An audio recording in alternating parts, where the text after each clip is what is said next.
So here's the thing. I've been stuck in this world for 16 years. 16.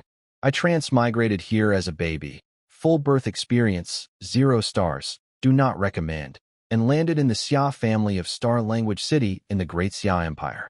Cool name, right? Sounds impressive? Yeah. Well, the impressive part ends there. This world, Tianyuan continent, is all about martial arts. Everyone and their grandma is punching through mountains and flying through clouds. Warriors rank from yellow to mystic to earth to heaven, 9 levels each, and above that there's like 8 more major realms going all the way up to martial god. And me? Xia Feng, son of the city lord? The young master himself? I can't even generate internal energy. 16 years of training. 10 years of specifically trying to become a basic warrior. Nothing. Nada. My talent is so garbage that if talent was money, I'd owe people. I'm not at the bottom of the barrel. I'm under the barrel, in the dirt, being stepped on by worms. Nobody says it to my face because, you know, my dad literally OWNS this city. But I know what they're whispering at dinner tables.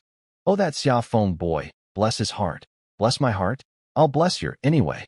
I was lying in bed, staring at the ceiling, having my nightly existential crisis, when suddenly, my chest starts glowing. Now, I've had this weird little bead since birth. Literally came out of my mother's womb clutching this thing like a baby dragon hoarding treasure. Brought it with me from my previous life. I spent years studying it. Tried everything. Blood drops? Did it. Spiritual sensing? Did it. Talking to it nicely? Yelling at it? Done and done. Nothing. For 16 years this bead was basically an expensive marble. And now it's glowing? The light got brighter and brighter, and I'm standing there like an idiot holding it, thinking, should I? Should I throw it? What if it explodes? I'm literally at martial apprentice level. I have the durability of a wet napkin, and then the bead just YETS itself out of the little iron cage I kept it in, and drills into my forehead. AHH, Xia Feng. Are you okay, my parents? Immediately concerned. Because they're angels and I don't deserve them. I'm fine. Just a nightmare. Haha. Everything's great. Everything was not great. A mysterious orb just invaded my skull. My dad then reminded me about tomorrow's engagement banquet with the Liu family's daughter, and said after that he'd personally go search for herbs to improve my talent. See what I mean? Angels. My talent is literal garbage and they're still out here trying to help me. But about that engagement. Liu family's daughter? She wants nothing to do with me. Can't blame her honestly. She's 15, already mystic rank level 9.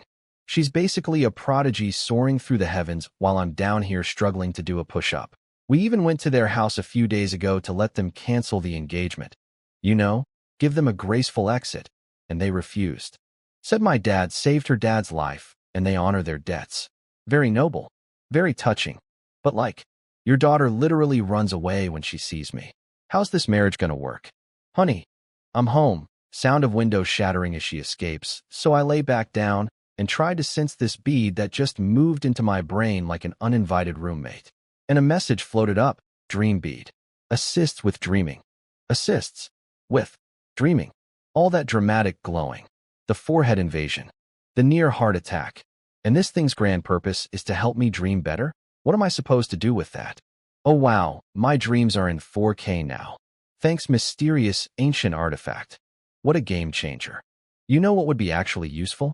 Pull the 10 supreme holy maidens of the Great Xia Empire into my dream and let me live my best life for one night. That would be worth the forehead drilling.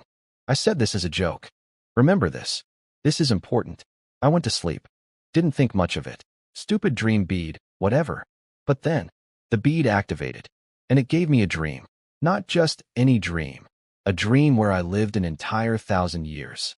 Same starting point as reality. Garbage talent, same family, same situation, but in the dream, I got lucky break after lucky break. Adventure after adventure. I became the sole supreme of the entire Tianyuan continent. And, oh, and this is the best part. Remember my joke about the 10 holy maidens? The bead actually did it. All 10 of them appeared in my dream. We met, fell in love through dramatic circumstances, got married, and I helped them all become martial goddesses.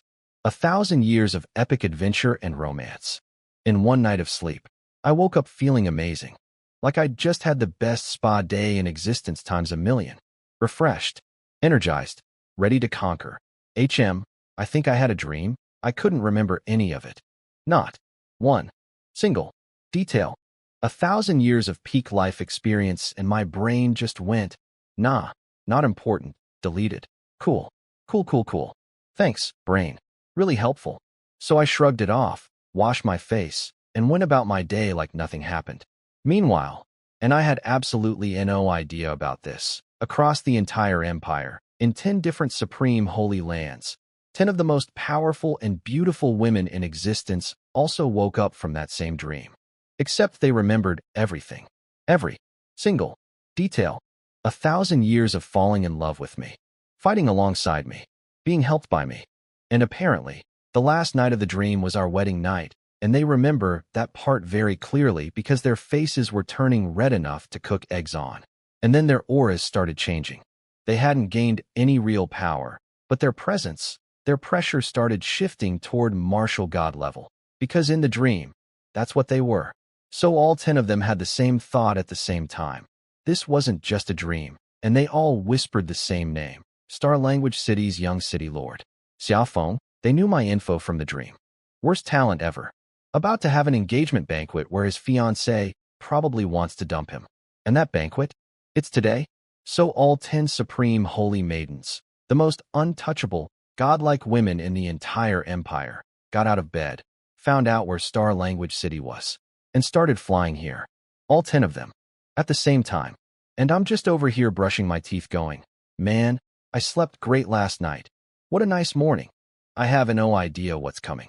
Faced with tears of joy, so here we are. The engagement banquet. Star Language Grand Restaurant. Everybody who's anybody in this city showed up. Nobles, warriors, family friends, random people who just wanted free food and drama. And boy did they get drama. The vibe was already weird. Everyone knew the situation.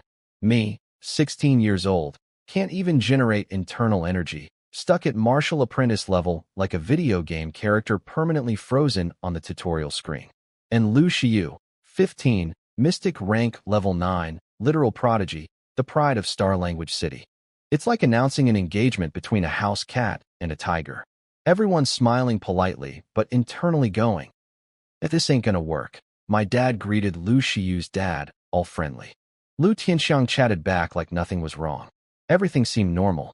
And then Lu Xiu walked up onto the entertainment stage. You know, the stage meant for musicians and dancers, grabbed everyone's attention, and with the coldest voice imaginable said, "Dear friends and family, sorry, but the engagement is canceled. Xia Feng and I have incompatible personalities. I'm sure he'll find someone better." Incompatible personalities? Girl, we haven't had a real conversation in 2 years. What personalities are you comparing? The whole room went dead silent. You could hear a chopstick drop 3 floors down. Now look, I expected this. I knew she'd bail. But doing it here? On the stage? In front of every important person in the city? That's not breaking up. That's a public execution of my dignity. My dad's face went through about 17 shades of angry. He turned to Lu Tianxiang and basically said, "Bro, is this your idea?" And this guy, this absolute snake, just smiled and said, "Oh no, this is Xiu's decision. I simply respect my daughter's choice, respect her choice." He choreographed this. He probably booked the stage lighting. My dad reminded him, "I destroyed my own Dantian saving your life. My cultivation is permanently capped because of you. And this is how you repay me." And Lu Tianxiang had the audacity to sigh. He actually sighed, like he was the victim, and said, "Brother Xia, I'll never forget your kindness. But your son is 16 and still a martial apprentice. My daughter's future is bigger than Star Language City. I can't sacrifice her whole life to repay a debt. You're a father too, you understand." I understand, all right.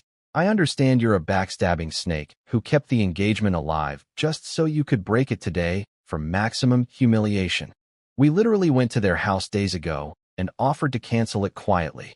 They refused, said they'd honor the engagement. And now I realize why. Because a quiet cancellation doesn't let you show off in front of the entire city. My mom rushed over to me, worried I was going to have a breakdown. "Xia Feng, are you okay?" I shook my head. "Mom, I'm fine. I'm just sorry that you and Dad got humiliated because of me." She smiled and said, "Your dad and I have been through worse." The engagement's off? Fine. With your handsome face, finding a wife will be easy. And that's when Lu Xiyu, walking past us off the stage, dropped the most savage drive-by comment of the century. What good is being handsome? She didn't even stop walking. This girl. My mom's face went dark. I called out, "Liushiyu." She turned around with this smug little smile. You don't actually think being good-looking means girls will throw themselves at you, right? This is a world that values strength. Oh, you want to go there? Fine. I smiled right back. Funny you say that. 2 or 3 years ago, you were following me around like a puppy. Brother phone this, brother phone that. You told me I was the wind and you were the rain. Wind and rain together, a match made by heaven. You said you'd be my little maid and serve me forever. So what were you looking at back then if not my face? You know, whenever I remember that Star Language City's #1 genius girl used to simp for me that hard, it really puts me in a good mood. Shut up. Her face went nuclear red. Her parents looked like they wanted to crawl into a hole. Huh, you want to humiliate me in public? Cool. Let's make it a team sport. But then she composed herself and went cold again. Xia Feng. I've broken through. I'm now Earth rank level 1. And I've been accepted as a direct disciple of the Grand Elder of Cloud Mountain Sect. The crowd gasped. Cloud Mountain Sect? That's a mid-tier sect. Their sect master is a martial venerable. The Grand Elder is a heaven rank level 9 martial ancestor. With Cloud Mountain Sect backing them, the Lu family won't just be #1 in Star Language City. They'll dominate dozens of cities. And just like that, I understood everything. This whole thing, the timing, the public stage, the dramatic announcement, it was never just about dumping me. It was a press conference. A coming-out party for the new and improved Lu family. They used MY Engagement Banquet as their launch event. Dump the loser city lord's son, reveal the sect backing equals instant power, move in front of every noble in the city. Brilliant. Evil. I'm honestly almost impressed. Almost. Then the mysterious stranger who'd been standing with the Lu family finally spoke up. Xiyu, let's go. Why waste words on a waste? That's him. The Grand Elder. Heaven rank level 9 martial ancestor. The strongest person to set foot in this city in probably decades. Everyone in the room looked at him like he was a god descended from heaven. He glanced at me like I was something stuck to his shoe. Waste. Stay in your little city. Stop thinking about Xiyu. Waste. My fists clenched so hard my knuckles cracked. Every cell in my body wanted to scream back at him. But I'm not stupid. This man could sneeze and accidentally delete my entire family from existence. My dad, the city lord, is just a heaven rank martial king. This guy is a heaven rank level 9 martial ancestor. That's like comparing a firecracker to a nuclear bomb. So I swallowed it. Every last drop of rage. Because being alive and humiliated beats being dead and proud. I'm an adult soul in a teenager's body. I can take an insult. But I'm not gonna lie. It hurt. It hurt a lot. And then, right at the absolute lowest moment of my life, when the whole city just watched me get publicly dumped, called trash, and told to know my place, a voice rang out through the entire restaurant. Who dares humiliate my husband? Excuse me, what? My husband? I don't even have a girlfriend. Who in the record scratch freeze frame? Yeah. That's the moment I knew my life was about to get very complicated. Faced with tears of joy, everyone turned to look at the entrance, and in walked the most devastatingly beautiful woman I have ever seen in 2 lifetimes. I'm talking tall, curves that could cause traffic accidents, skin like porcelain, lips like roses, a face shaped like a perfect melon seed, and these eyes, these hypnotic, bewitching fox-like eyes that could make a monk rethink his life choices. She was wearing a black skin-tight outfit with a fluffy fox fur scarf, walking in with this slow, confident catwalk like she owned the place. Except right now, that gorgeous face was ice cold, and those seductive eyes, full of murder. With every step she took, this insane pressure radiated outward. People around her started having trouble breathing. Grown warriors were gasping like fish on land. And the words still echoing through the restaurant. Who dares humiliate my husband? Everyone's brain did the math at the same time. Before she showed up, only one person was being humiliated. Every single pair of eyes slowly turned to me. My mom leaned over and whispered, Xia Feng, when did you get such a beautiful wife? Your own mother didn't know? Mom, I don't know either. I was so confused. Like, I would definitely remember marrying a woman who looks like she was sculpted by the gods on their best day. That's not something you just forget. The Cloud Mountain Grand Elder stepped forward, blocking the pressure for the Liu family. Who are you? Which sect do you belong to? She ignored his question entirely and looked at him like he was gum on her shoe. Are you the one who humiliated my husband?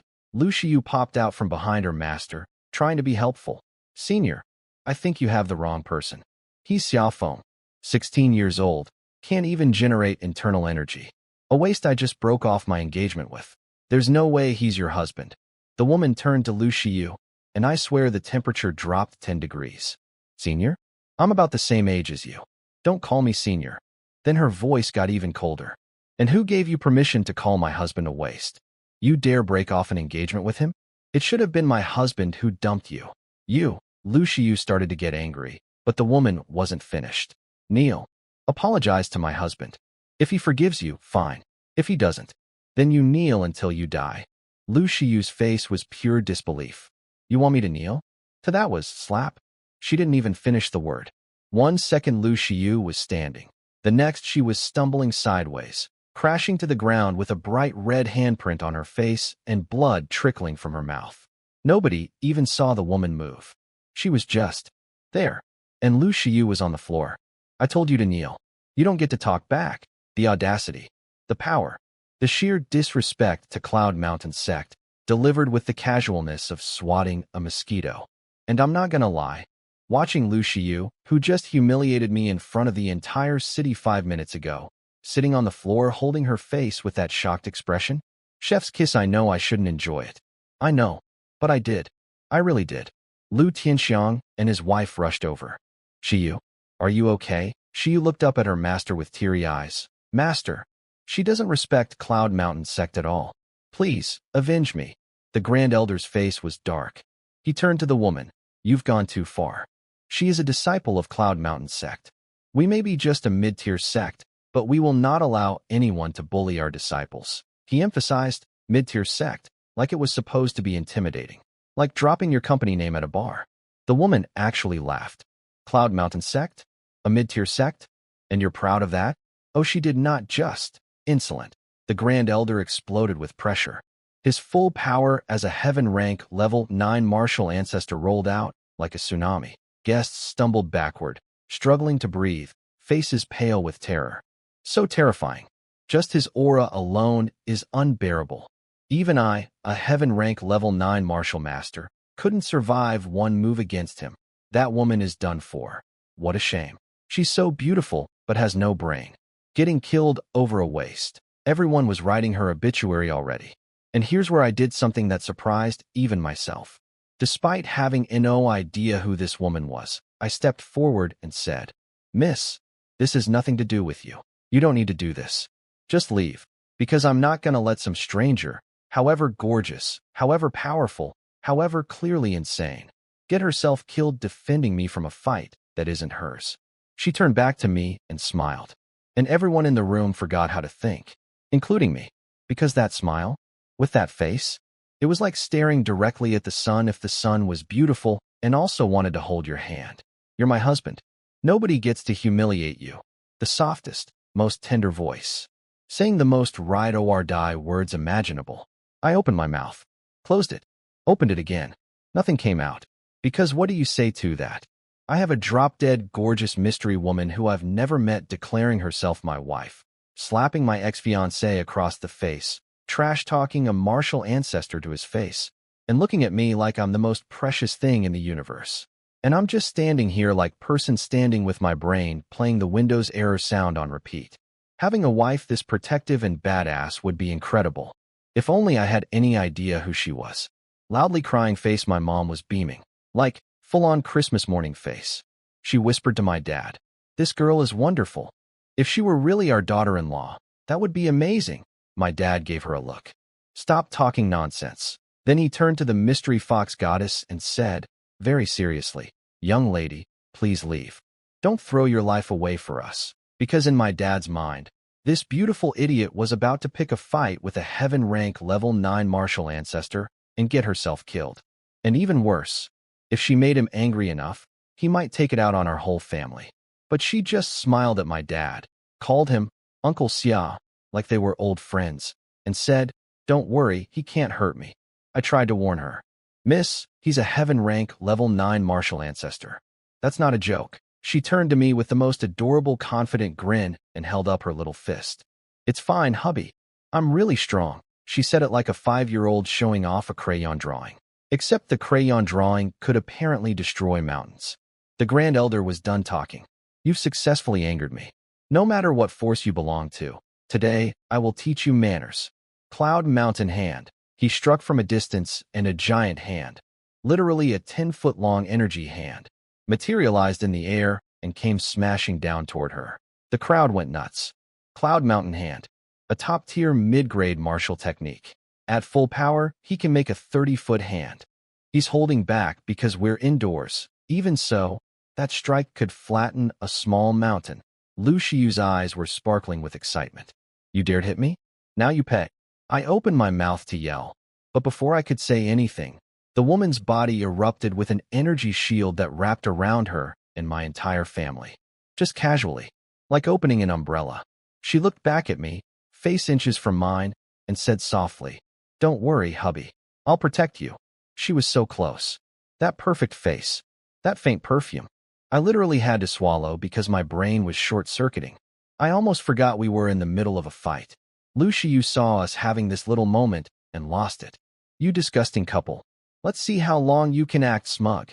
Translation.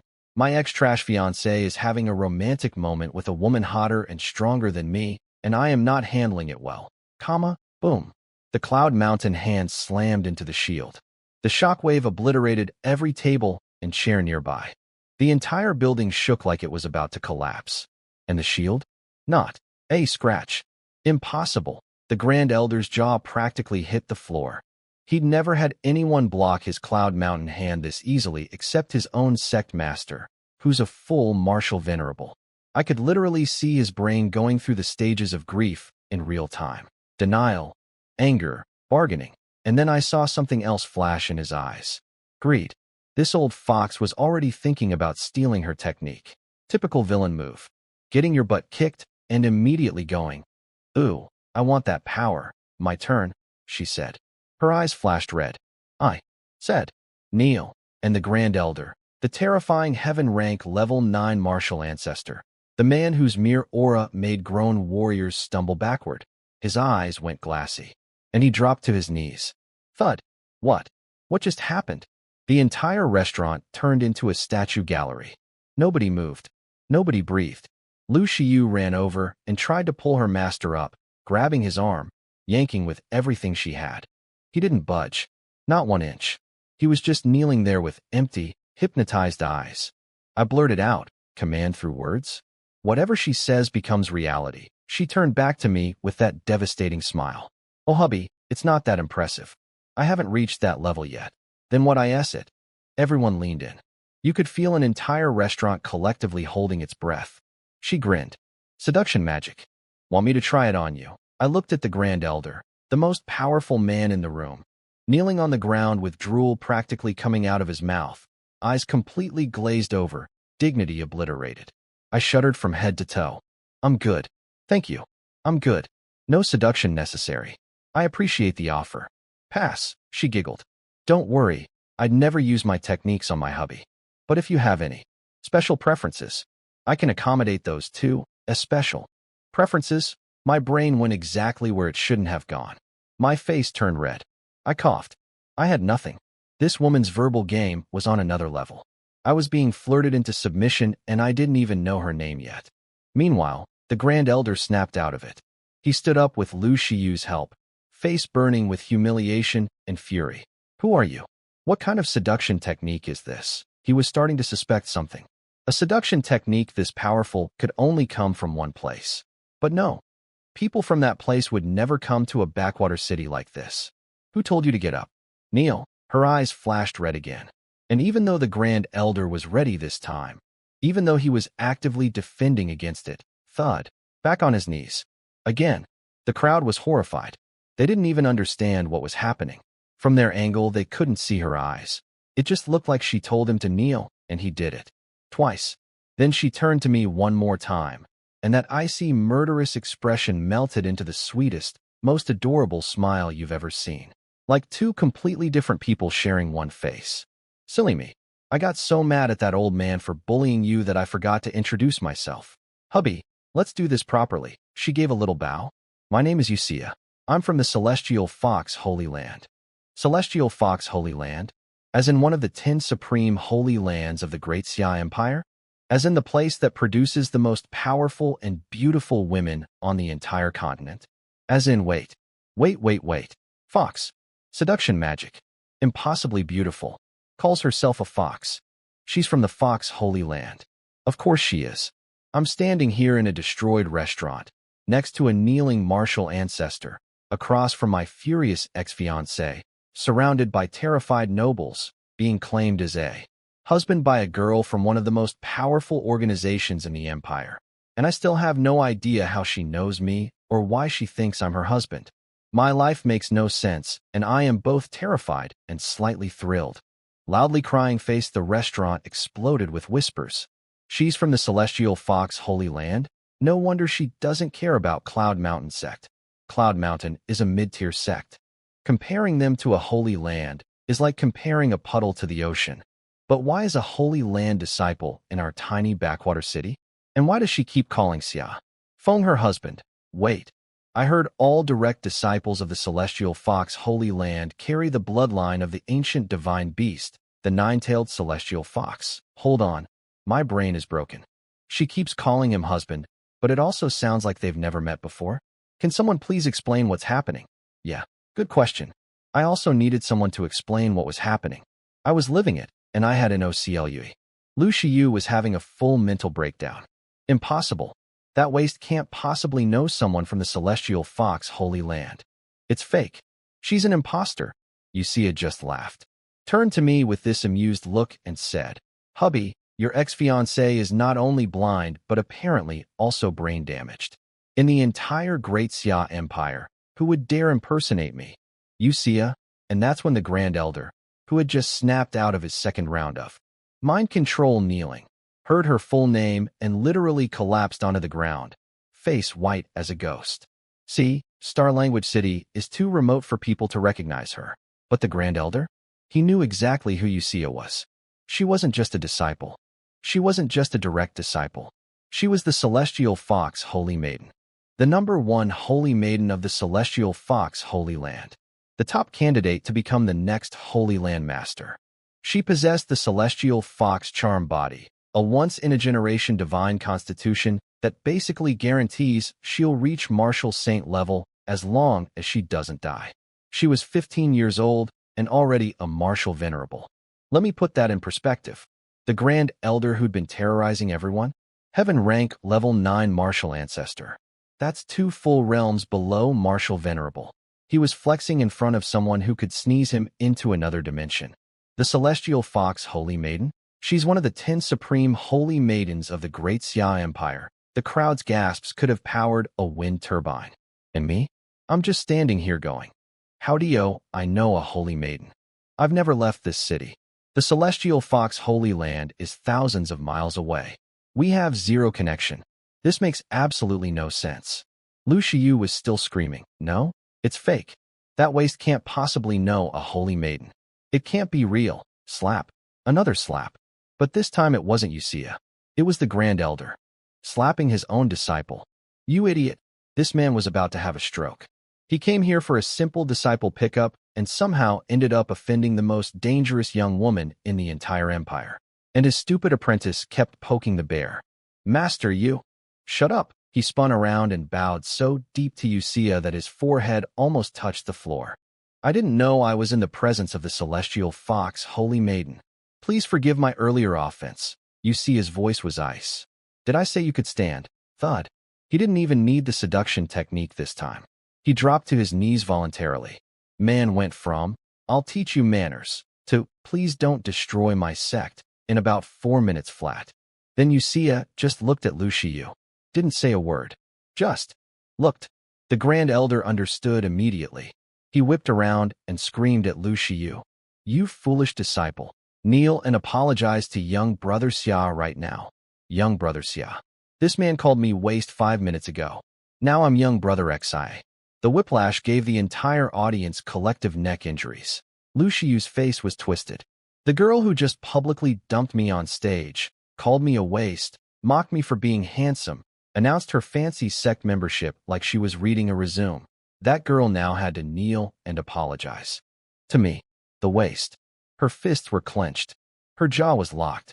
Tears of pure humiliation were building in her eyes. Xia Feng, I'm sorry. She spat it out like the words were made of broken glass. And honestly, I felt kind of weird about it. Like, you started this. You chose to publicly humiliate me at my own engagement banquet. You called me a waste. And now you're crying like I'm the bully? Girl, the audacity. Looks like my hubby isn't quite satisfied. You can all stay kneeling for now. Xia said it so casually, like she was deciding whether to order dessert. The grand elder nodded frantically. Yes, yes, yes. We'll kneel until young brother Xia is satisfied, a heaven-rank level 9 martial ancestor. Nodding like a bobblehead. Zero dignity remaining. His reputation as a supreme powerhouse. Gone. Reduced to atoms. Lu Tianxiang and his wife wanted to step forward, but their legs wouldn't move. The word, holy maiden, was pressing down on them like a mountain. And I could see the confusion in their eyes. What does that waist have that attracted a holy maiden? Buddy, I'm asking myself the same question. Then Xia turned to me, and the ice queen vanished, replaced by this adorable, expectant smile. Like a puppy who just fetched a ball. Hubby, I stood up for you. Did I do good? 1 second she's making a martial ancestor kneel and threatening to cut out tongues. The next she's looking at me with sparkly eyes asking if I'm proud of her. The gap between her two modes was giving me emotional whiplash. I opened my mouth, closed it. My brain searched through every word I knew in 2 lifetimes, and the best I could come up with was, thanks, thanks. That's what I said. The most beautiful and powerful woman I've ever met just demolished my enemies for me, and I said thanks like she held a door open. What a blockhead. She reached out with her perfect, snow-white hand and poked my forehead. Then she smiled the most radiant smile I've seen in 16 years of existence. But I like it. What is happening to my life? Then she slipped her arm through mine, just casually latched on like we'd been together for years, pressed herself against my side, and I could feel softness and warmth and this intoxicating perfume. And my mouth went completely dry and my brain just, error 404. Thoughts not found, she giggled and said. Hubby, look, all these guests are already here. Uncle and Annie are here. We can't let everyone go home empty-handed. Why don't we just use today to hold our engagement banquet instead? She wants to hijack the engagement banquet, the one that Lu Shiyu just canceled 5 minutes ago. She wants to replace the bride and hold the ceremony right now, in front of the same guests, at the same venue, while the previous fiancé is still kneeling on the floor. This is the most savage power move in the history of power moves, and I am simultaneously terrified, impressed, and slightly in love. Flushed face, every single guest in the restaurant had the same expression, mouth twitching, eyes wide, brain broken, and honestly, same. Xia, who was still clinging to my arm like a beautiful koala made of perfume and danger, just casually suggested we hold our engagement banquet. Right now, in the same room, with the same guests, while my ex-fiancé was still kneeling on the floor. Isn't this a bit fast? I don't even know you yet. That's what I tried to say. But her softness was pressed against my arm, and my words came out all stuttery and broken like a computer running too many programs at once. She blinked those bewitching eyes and smiled. That's okay. We can get to know each other after. But your family isn't here. An engagement needs both families present. Miss you. Call me wifey. She stomped her little foot. Stomped it. Like a pouty kitten. I physically could not make my mouth form that word. After an embarrassingly long pause, I tried. How about, I call you Xia? Xia? She puffed out her cheeks, disappointed. Those sad puppy eyes could end wars. Fine, I guess. I turned my head away because looking into her eyes was like staring into a black hole. Once you fall in, you're never coming out. Xia, maybe you should check with your family first? Because let's be real here. I'm a nobody. A zero. A guy who can't even become a basic warrior. There is absolutely no universe where the Celestial Fox Holy Land, one of the 10 supreme organizations in the Empire, would let their holy maiden marry me. This had to be some kind of mistake, or a prank, or a hallucination. Maybe the dream bead was still working, and I was actually still asleep. She grabbed my face, both hands, cupping my cheeks. Her gorgeous face was right there, inches away, and I could feel her breath on my, no need. We can act first and report later. ACT first and report later. That's what rebels say before doing something crazy. And she's saying it about marrying me. Everyone in the restaurant heard it. Jaws hit the floor again. One of the 10 supreme holy maidens of the empire just said she'd marry a waste without permission and deal with consequences later. This isn't a holy maiden. This is a simp. A divine tier, Holy Land level, martial venerable rank simp. And she was simping for me. Nobody understood. Especially Lu Xiu, who was kneeling off to the side looking like someone who just watched their house burn down, their car get stolen, and stepped on a Lego all at the same time. The timing was devastating. She broke off the engagement 5 minutes ago screaming that I was worthless trash. And now the #1 holy maiden in the empire was literally begging to marry me. Lu Xiu looked like a complete clown, and she knew it. I could practically hear her internal scream. Meanwhile, Yuxia's face was getting closer and closer. Her lips were almost touching my cheek. The perfume was making my thoughts dissolve. My arm was experiencing things that my 16-year-old body was not equipped to process. See, can you let go of me first? No. Say you'll marry me, and I'll let go. She squeezed tighter. There are people watching. Who dares look? Every single guest in the restaurant immediately spun around and faced the wall like they were in a police lineup. 300 people suddenly found the wallpaper fascinating. I looked left. I looked right. All I saw was backs. You guys are seriously this scared? Hubby, will you marry me? Her voice was pure honey mixed with danger. Her red lips were millimeters from my face. My brain was melting. My willpower was a sandcastle and she was the ocean, and then it started snowing. Inside the restaurant, snowflakes appeared out of nowhere, drifting through the air like someone opened a portal to the Arctic. The temperature plummeted. All the drinks on the tables froze solid instantly. Warriors who hadn't felt cold in years were suddenly hugging themselves, teeth chattering, rubbing their arms. It's so cold. What's happening? Why is it freezing? These were grown warriors and martial masters shivering like wet kittens. Whatever was causing this was insanely powerful. But weirdly, the snow avoided my family completely. We felt nothing, like we had an invisible warm bubble around us. Yuxia sighed, not scared, just annoyed, like someone interrupted her favorite TV show. She got here fast. Who? I asked. She poked my forehead. She really liked doing that, and held my arm tighter. You'll see in a second. Ugh, if you just said yes faster, we could have finished the engagement already. She was mad at me for not accepting her marriage proposal quickly enough because a rival showed up. My life had turned into a dating show, and I didn't even submit an application. The Grand Elder, still kneeling, tried his luck. Celestial Fox, Holy Maiden, we've apologized and knelt for a while now. Could we perhaps leave? He could feel the terrifying power behind the cold. His survival instincts were screaming run. Stay kneeling. Yuxia snapped at him. She was annoyed about the incoming competition, and the Grand Elder had the bad luck of asking at exactly the wrong moment. He became her emotional punching bag. Yes, yes, yes. Kneeling. Love kneeling. My favorite activity. The Grand Elder nodded frantically. Behind his back, he secretly crushed a communication jade slip to send an SOS to his sect. This man was desperate. Then Lu Xiu, who apparently had a death wish, stood up and screamed. Celestial Fox, Holy Maiden. Why is that waste worth all this? Oh no. Yuxia didn't even bother with the seduction technique this time. She just released her pressure, raw, overwhelming, martial, venerable level pressure, and slammed Lu Xiu back to her knees. Lu Xiu coughed up blood. She finally shut up. Her parents were panicking, but completely helpless.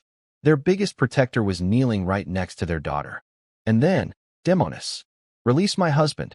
A cold voice echoed through the restaurant. Everyone turned, shivering, hugging themselves, breath coming out in white clouds, and saw a girl walking in.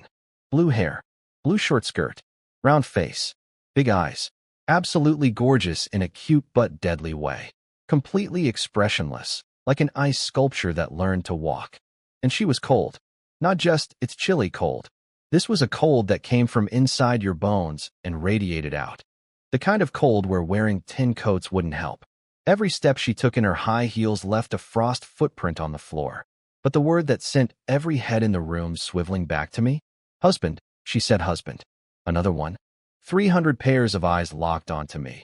The talentless, powerless waste of a young city lord, standing here with one absolute goddess already hanging on my arm while another absolute goddess just walked in calling me husband.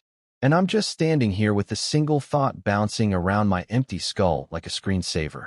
What is happening to my life?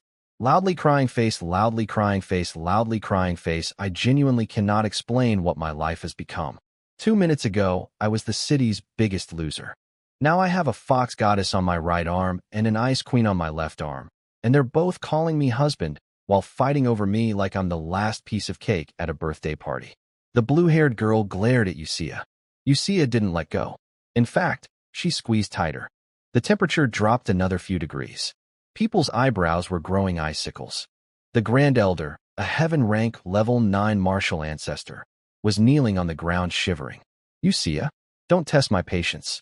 Oh please, like you could beat me in a fight. Wanna try? Bring it. These two were about to turn this restaurant into a war zone, and I was literally standing between them, like a toothpick between two sledgehammers. Ladies, let's talk this out. No fighting, please. And Xia instantly backed down. Hubby doesn't like fighting, so I won't fight. She smiled at me sweetly, still glued to my arm. The blue-haired girl saw this, gritted her teeth, and in a flash appeared on my other side, grabbing my left arm and pressing herself against me while glaring daggers at Xia. So now I had right arm, fox goddess, warm, soft, smells like flowers. Left arm, ice princess, cool, soft, smells like winter morning. Both extremely distracting. My body was completely frozen, and not because of the cold. I literally did not dare move a single muscle. One wrong twitch, and I might accidentally start World War III. The guests were staring with eyes the size of dinner plates. Two supreme beauties, one on each side, fighting over the biggest waist in the city. Their brains were all displaying the blue screen of death. Hubby already agreed to marry me. You're too late, Xia said with a straight face. Excuse me? When did I agree? I said, thanks, that's not a marriage vow. The ice girl didn't even flinch, as if he'd agree to marry you. And even if he did, I'll just steal him, she said it so calmly. Like stealing someone's fiancé was as normal as borrowing a cup of sugar. And then, because apparently today was, let's ruin Lu Shiyu's entire life day, Lu Shiyu couldn't take it anymore. She stood up from her kneeling position and let out this raw, desperate scream. You. Who are you? He's just a waste I threw away. What is so great about him? Why are you two fighting over him? The Grand Elder heard this, and his survival instincts kicked in immediately. He shuffled sideways on his knees, putting as much distance between himself and Lu Shiyu as possible. This man, a heaven-rank level 9 martial ancestor, was walking away from his own disciple like she was a live grenade. And I could practically hear his internal monologue. I'm kneeling here not daring to breathe, and this idiot Earth rank level 1 disciple keeps provoking people who could blink us out of existence. Kneel.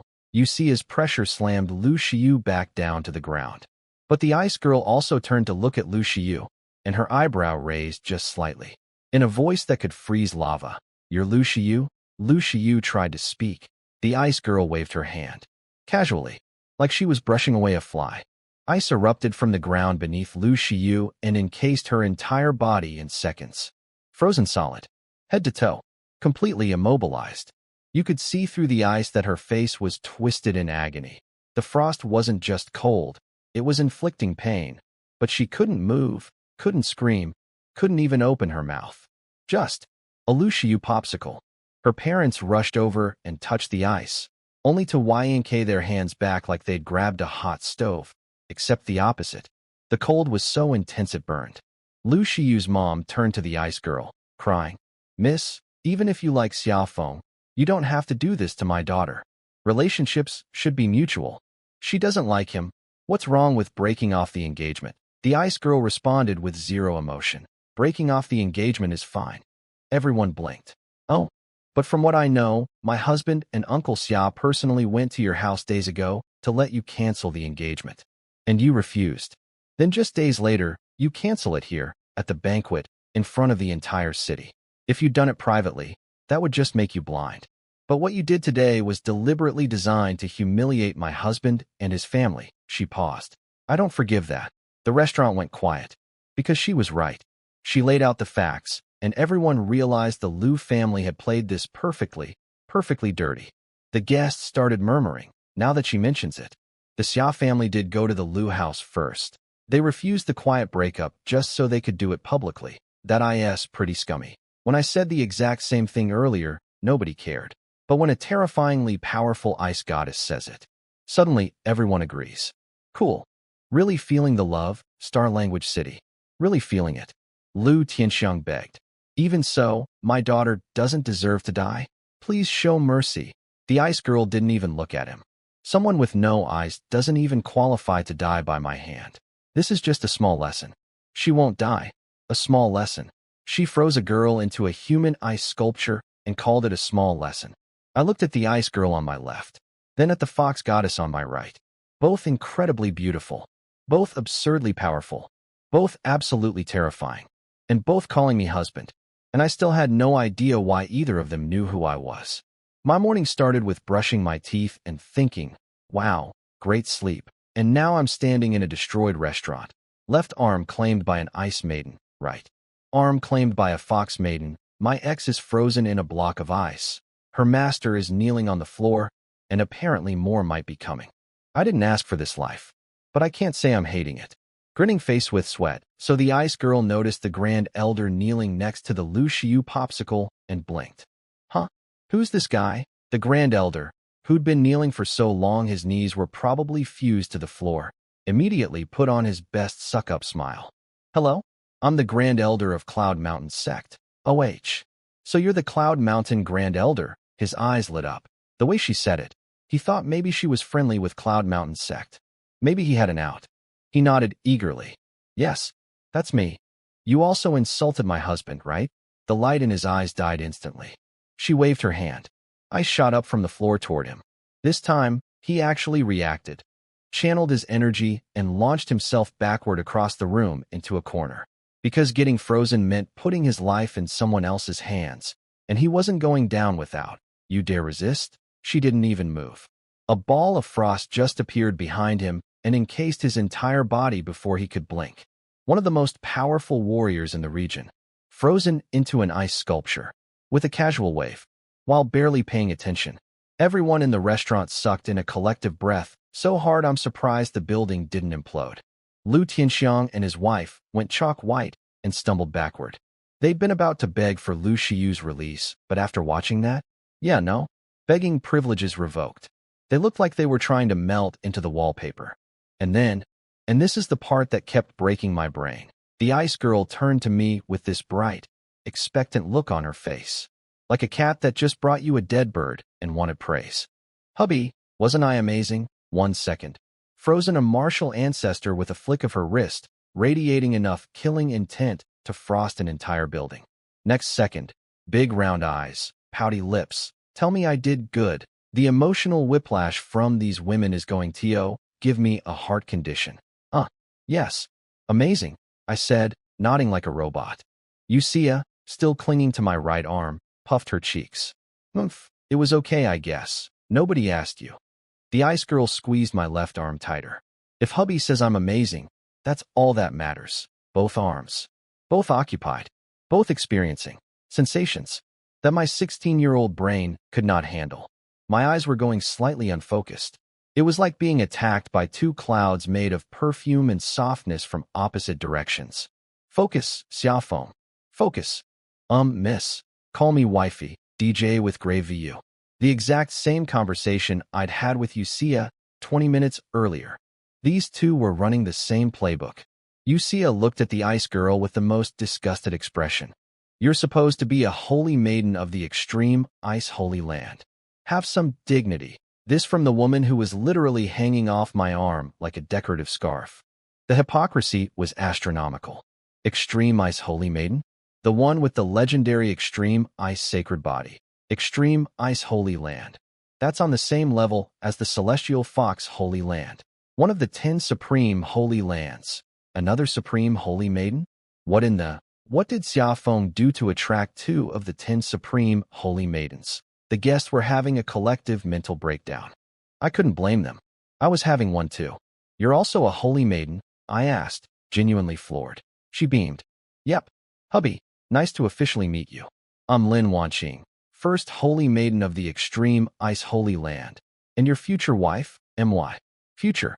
Wife. She said it like she was telling me water is wet. Just a fact. No discussion needed. Lin Wanqing, could you please have some shame? First come, first served, Xia snapped. Since when do matters of the heart follow a cue? It's every woman for herself. Lin Wanqing smiled sweetly. I tried, very weakly. Could I interrupt for a second? Yes, hubby, they said in unison. Same sweet voice. Same loving tone. Perfectly synchronized. Terrifying. Could you? Maybe. Let go of my arms. I mean, yes, both arms were submerged in paradise. Yes, it felt incredible. But I was a pure-hearted young man, and this level of stimulation was torture on my innocent soul. And oh, they said together, squeezing harder. Haha, just kidding, forget I asked. I gave up. Completely. If you can't beat them, become a human teddy bear. I let both supreme holy maidens compress my arms with their assets, and decided to accept my fate. Behind me, I heard my mom whisper to my dad, Honey, these 2 girls are both great. Which one should we pick as our daughter-in-law? I can't decide, my dad hissed back. Are you crazy? Those aren't ordinary girls. That's Xia the Celestial Fox Holy Maiden and Lin Wanqing the Extreme Ice Holy Maiden.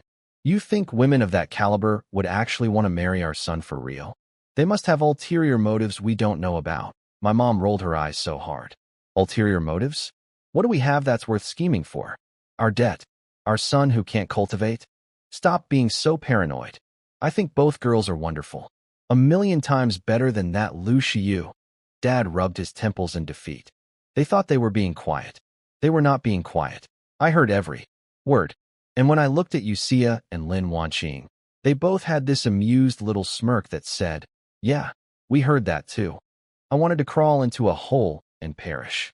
Sounds like Annie approves of me as a daughter-in-law, Xia sang. She was obviously talking about me. Don't flatter yourself, Lin Wanqing fired back. And while these 2 were bickering over who my mom liked more, like this was some kind of reality TV show called The Bachelor, Holy Maiden Edition.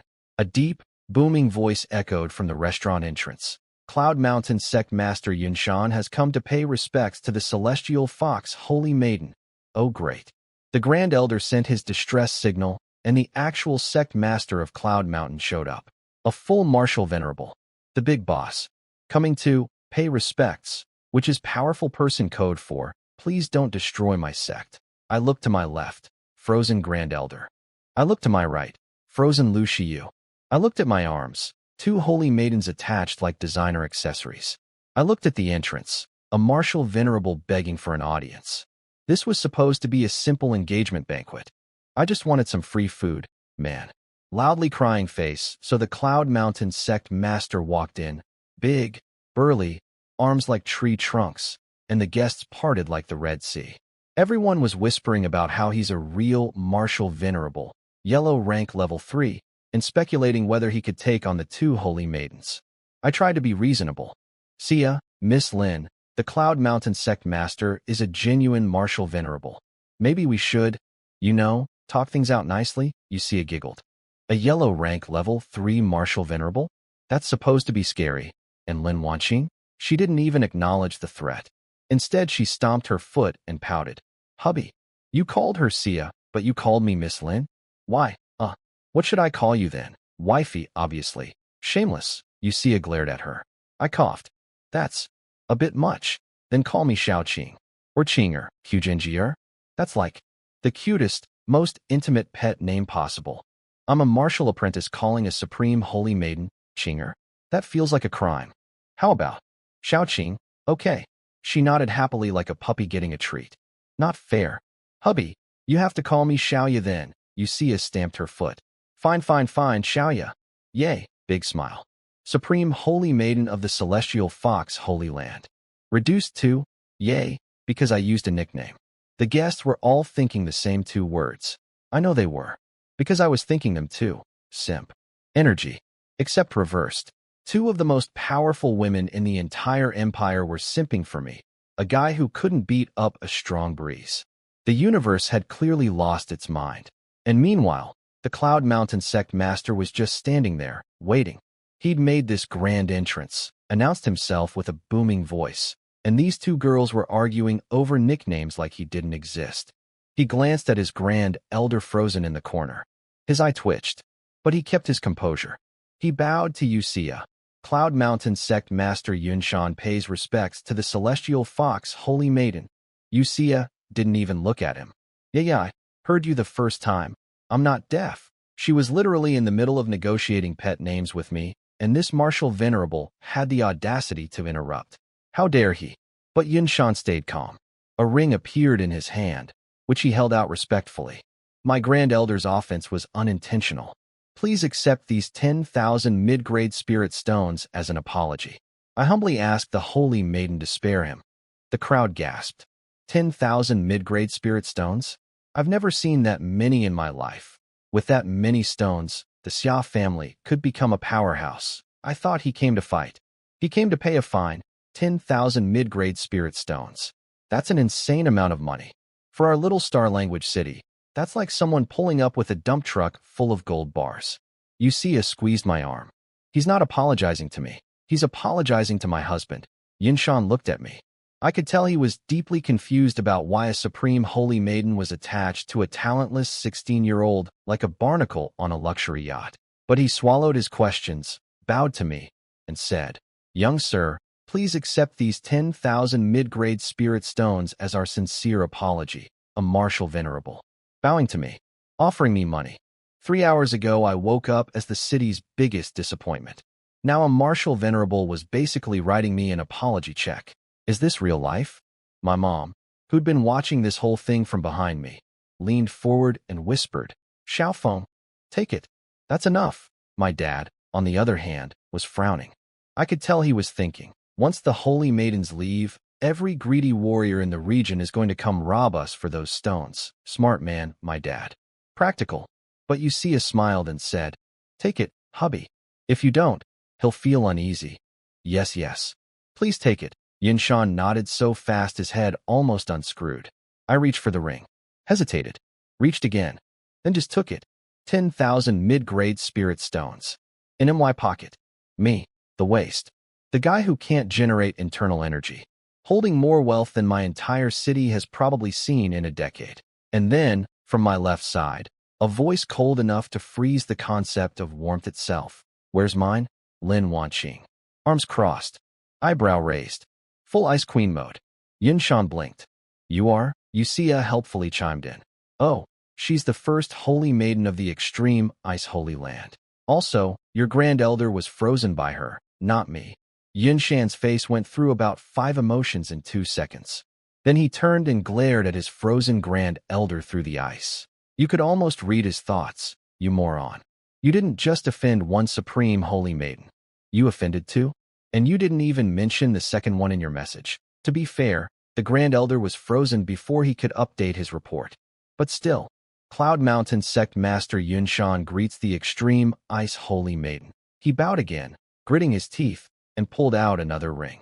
This contains 100,000 low-grade spirit stones. Please accept it as our apology. You could feel him crying inside. These stones had just been mined from their spirit vein. Fresh out the ground. Not even used yet. And now he was handing them over because his idiot Grand Elder couldn't keep his mouth shut.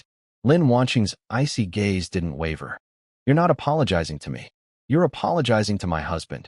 Yunshan looked at me again. This poor man. He could not wrap his brain around it. 2 supreme holy maidens. Both pointing at the same random kid.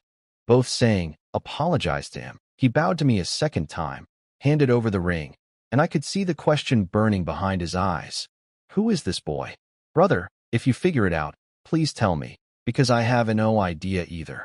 I now had 2 rings full of spirit stones. Enough wealth to transform my entire family's fortunes. All because 2 women I've never met decided I was their husband, and an old man called me a bad word. My mom was probably already mentally redecorating the house. My dad was probably already mentally planning security. And I was just standing here, one arm in Fox Paradise, the other in Ice Paradise, holding more money than I'd ever dreamed of, thinking, this morning I was a waste who couldn't cultivate.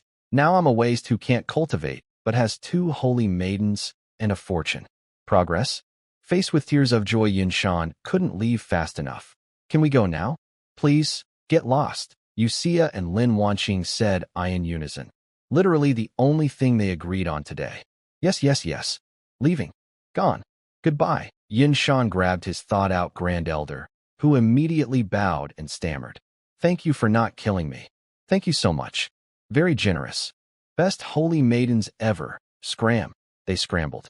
The grand elder, this mighty heaven rank level 9 martial ancestor who walked into this restaurant calling me waste and threatening to teach people manners, practically sprinted out the door with his tail between his legs.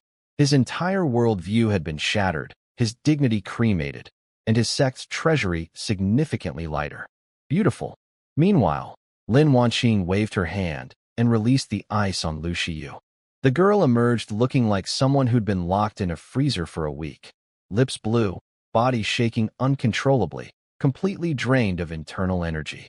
She'd been using her bare flesh to endure that freezing power after her energy ran out. And yet, even now, she was glaring at me with pure hatred. Me, the guy who tried to quietly cancel the engagement days ago to save everyone's face. The guy whose dad literally ruined his own cultivation saving her father's life. And she's looking at me like I'm the villain. Girl, you chose to reject the private breakup. You chose to turn the engagement banquet into your personal press conference. You chose to publicly humiliate me and my family for clout. Everything that happened to you today is a direct consequence of your choices. But sure, glare at me. That'll fix everything. Her parents helped her up. Her mom looked at me, sighed, and said, let's just go. Her dad muttered something about how she should forget today and focus on Cloud Mountain sect. Forget? Lu Shiyu's eyes said she would never forget. Not in a moving on way. In a I will burn this into my memory and use it as fuel for revenge way. Cool. Looking forward to that subplot. Really needed more drama in my life. They turned to leave, and husband Xia Feng. I'm here. A blazing hot voice exploded from the restaurant entrance. The temperature, which had been Arctic thanks to Lin Wanqing, suddenly shot up like someone cranked the thermostat to the surface of the sun. All the ice and frost that had been coating the restaurant started melting instantly. Puddles formed everywhere. Guests who were shivering a second ago started sweating. So hot, weaker guests were literally dripping sweat like they'd been thrown into a sauna. I froze. Well, the opposite of froze. I heated. Another one coming for me. What is today? Is there a sign on my back that says, husband applications accepted here? Did someone post a listing? Xia and Lin Wanqing both frowned at the same time.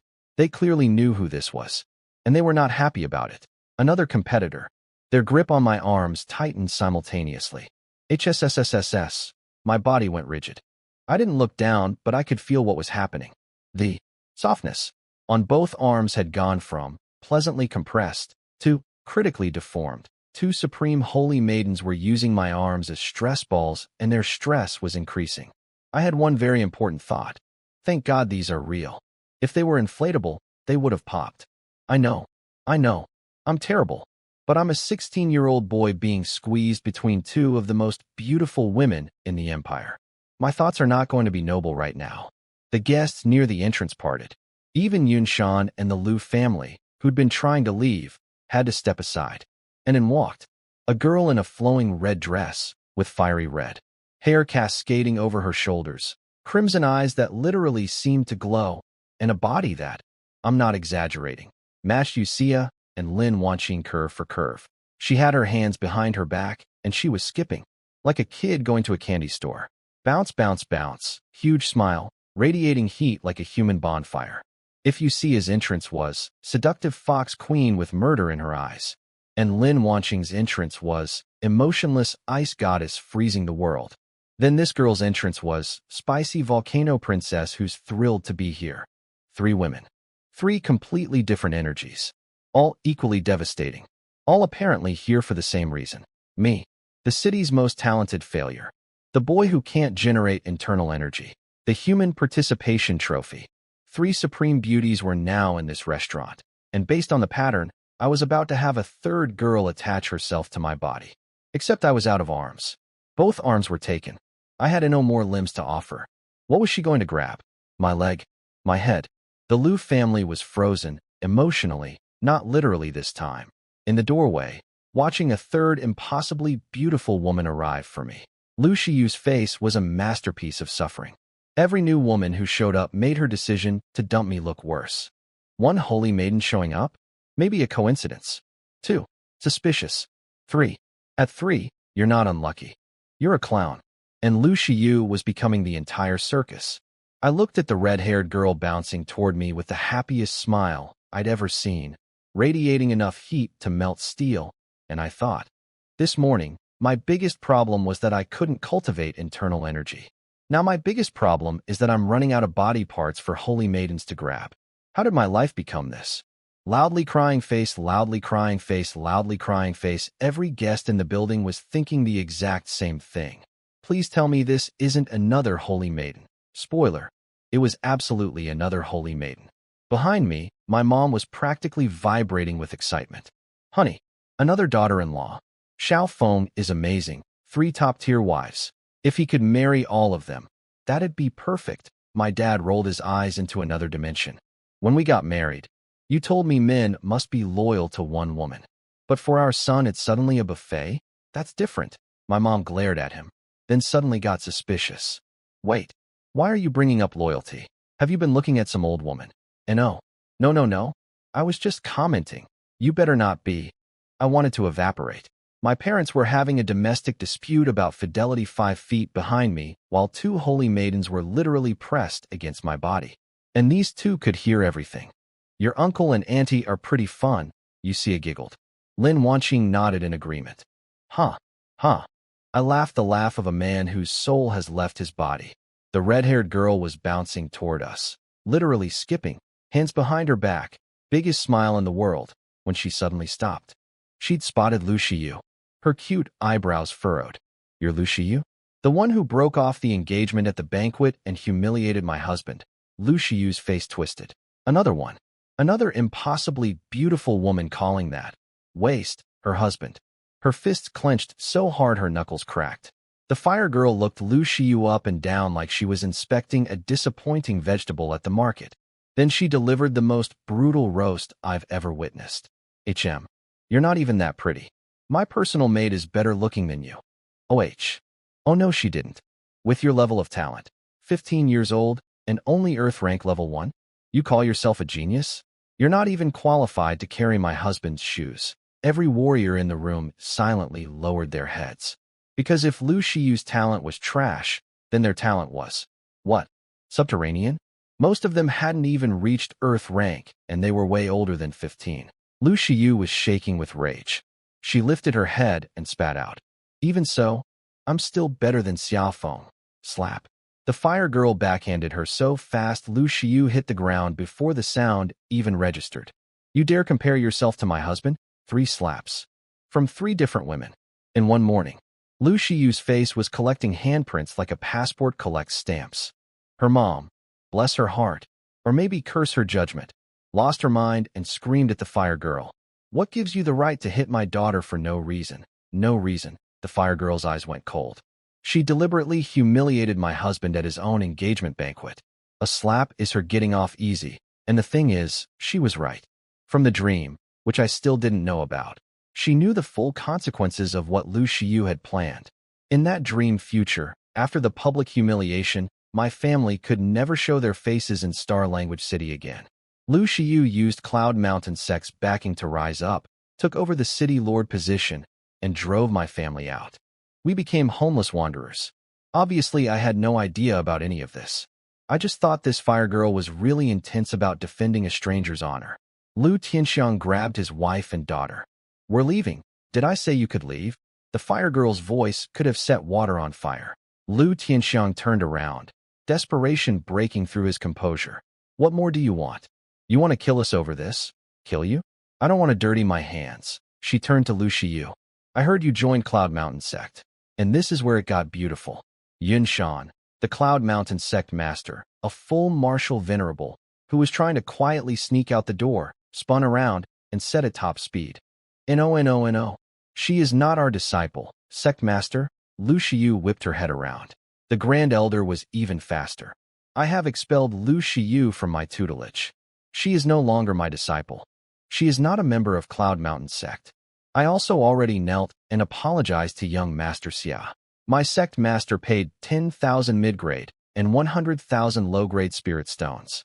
I will treat young Master Xia with the utmost respect from now on. I would never. He was talking so fast he was practically rapping. Full panic mode. This man was throwing Lu Shiyu under the bus so hard the bus did a backflip. The room went silent. Expelled. From Cloud Mountain sect. Lu Shiyu hadn't even visited the sect yet. She was accepted as a disciple roughly an hour ago. She was expelled roughly now. That might be the shortest sect membership in the history of cultivation. Master, how could you do this? Lu Shiyu's voice cracked. Without Cloud Mountain sect, the Lu family had nothing. Their entire power play, the public engagement breaking, the grand announcement, the flex in front of the whole city, it was all built on Cloud Mountain sect's backing. And that backing just evaporated faster than morning dew on a volcano. The Grand Elder didn't even look at her. She's all yours. Do whatever you want with her. We have sect matters to attend to. Goodbye.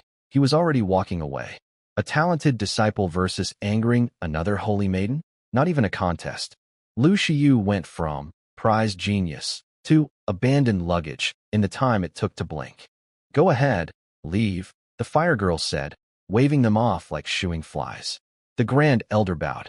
May I ask your name and where you're from? The fire girl's eyebrow shot up. Why?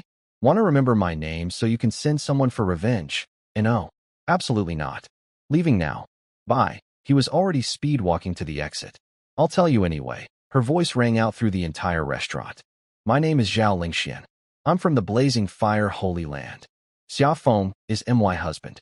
From now on, he's under the Blazing Fire Holy Land's protection. If you even think about retaliating against him, I will burn Cloud Mountain sect to ashes. Yunshan and the Grand Elder both stumbled, nearly face-planted right there in the doorway. The Blazing Fire Holy Maiden. Another one of the 10 supreme holy maidens. That's 3 out of 10. In my restaurant. On the same morning. All claiming to be my wife. If you're keeping score at home, Holy Maiden 1. Xia made the Grand Elder kneel twice with seduction magic. Currently occupying my right arm. Holy Maiden 2. Lin Wanqing froze the Grand Elder and Lu Shiyu into ice sculptures. Currently occupying my left arm. Holy Maiden 3. Zhao Lingxian slapped Lu Shiyu, got her expelled from her sect, and just threatened to burn down an entire mid-tier organization. Currently, heading my way with no available arms to grab. I have run out of limbs. I have run out of brain cells. I have run out of the ability to be surprised. This morning I was a waste. Now I have 3 holy maidens, a fortune in spirit stones, and my ex-fiancée has been slapped, frozen, expelled, and publicly humiliated by 3 different women in the span of an hour. And it's not even lunch yet. Loudly crying face meanwhile, outside the restaurant, Yunshan and the Grand Elder were practically running down the street. Sect Master, did you have to give them that many spirit stones? The Grand Elder whined. Yunshan glared at him. You're only alive right now because you're my uncle. Those are supreme holy maidens. You think we can just say, oops, sorry, and walk away? And your message didn't even mention the second one. If I'd known there were 2, I would have split the 10,000 mid-grade stones into 2 portions. I didn't know about the second one when I sent the message. Who could have predicted that tiny star language city would have 2? No, 3 supreme holy maidens. Then Yunshan's eyes went cold. Once the holy maidens leave star language city, we disguise ourselves as the Crouching Bull sect and attack the Xia family. Take back the stones and frame our rivals. The Grand Elder's eyes lit up. Brilliant. We get our stones back, and the holy maidens destroy our enemies for us? Yeah, these guys were planning revenge the second they walked out. Real classy, but I didn't know about any of that yet. Future me problem. Back in the restaurant, the guests were losing their collective minds. Zhao Lingxian has the fire spirit's sacred body. She's the first holy maiden of the Blazing Fire Holy Land. Another supreme holy maiden? For Xia Feng, has the world gone insane? The Liu family was frozen in place, mentally, emotionally, spiritually. They'd watched my life go from pathetic waste to fought over by 3 supreme holy maidens in about 45 minutes. And me? I was so confused I thought I might actually be dreaming. I tried to pinch my own face to check, but when I moved my arm, I felt softness and immediately stopped moving. Hey, you see his cheeks turned pink and she side-eyed me. I swear that was an accident.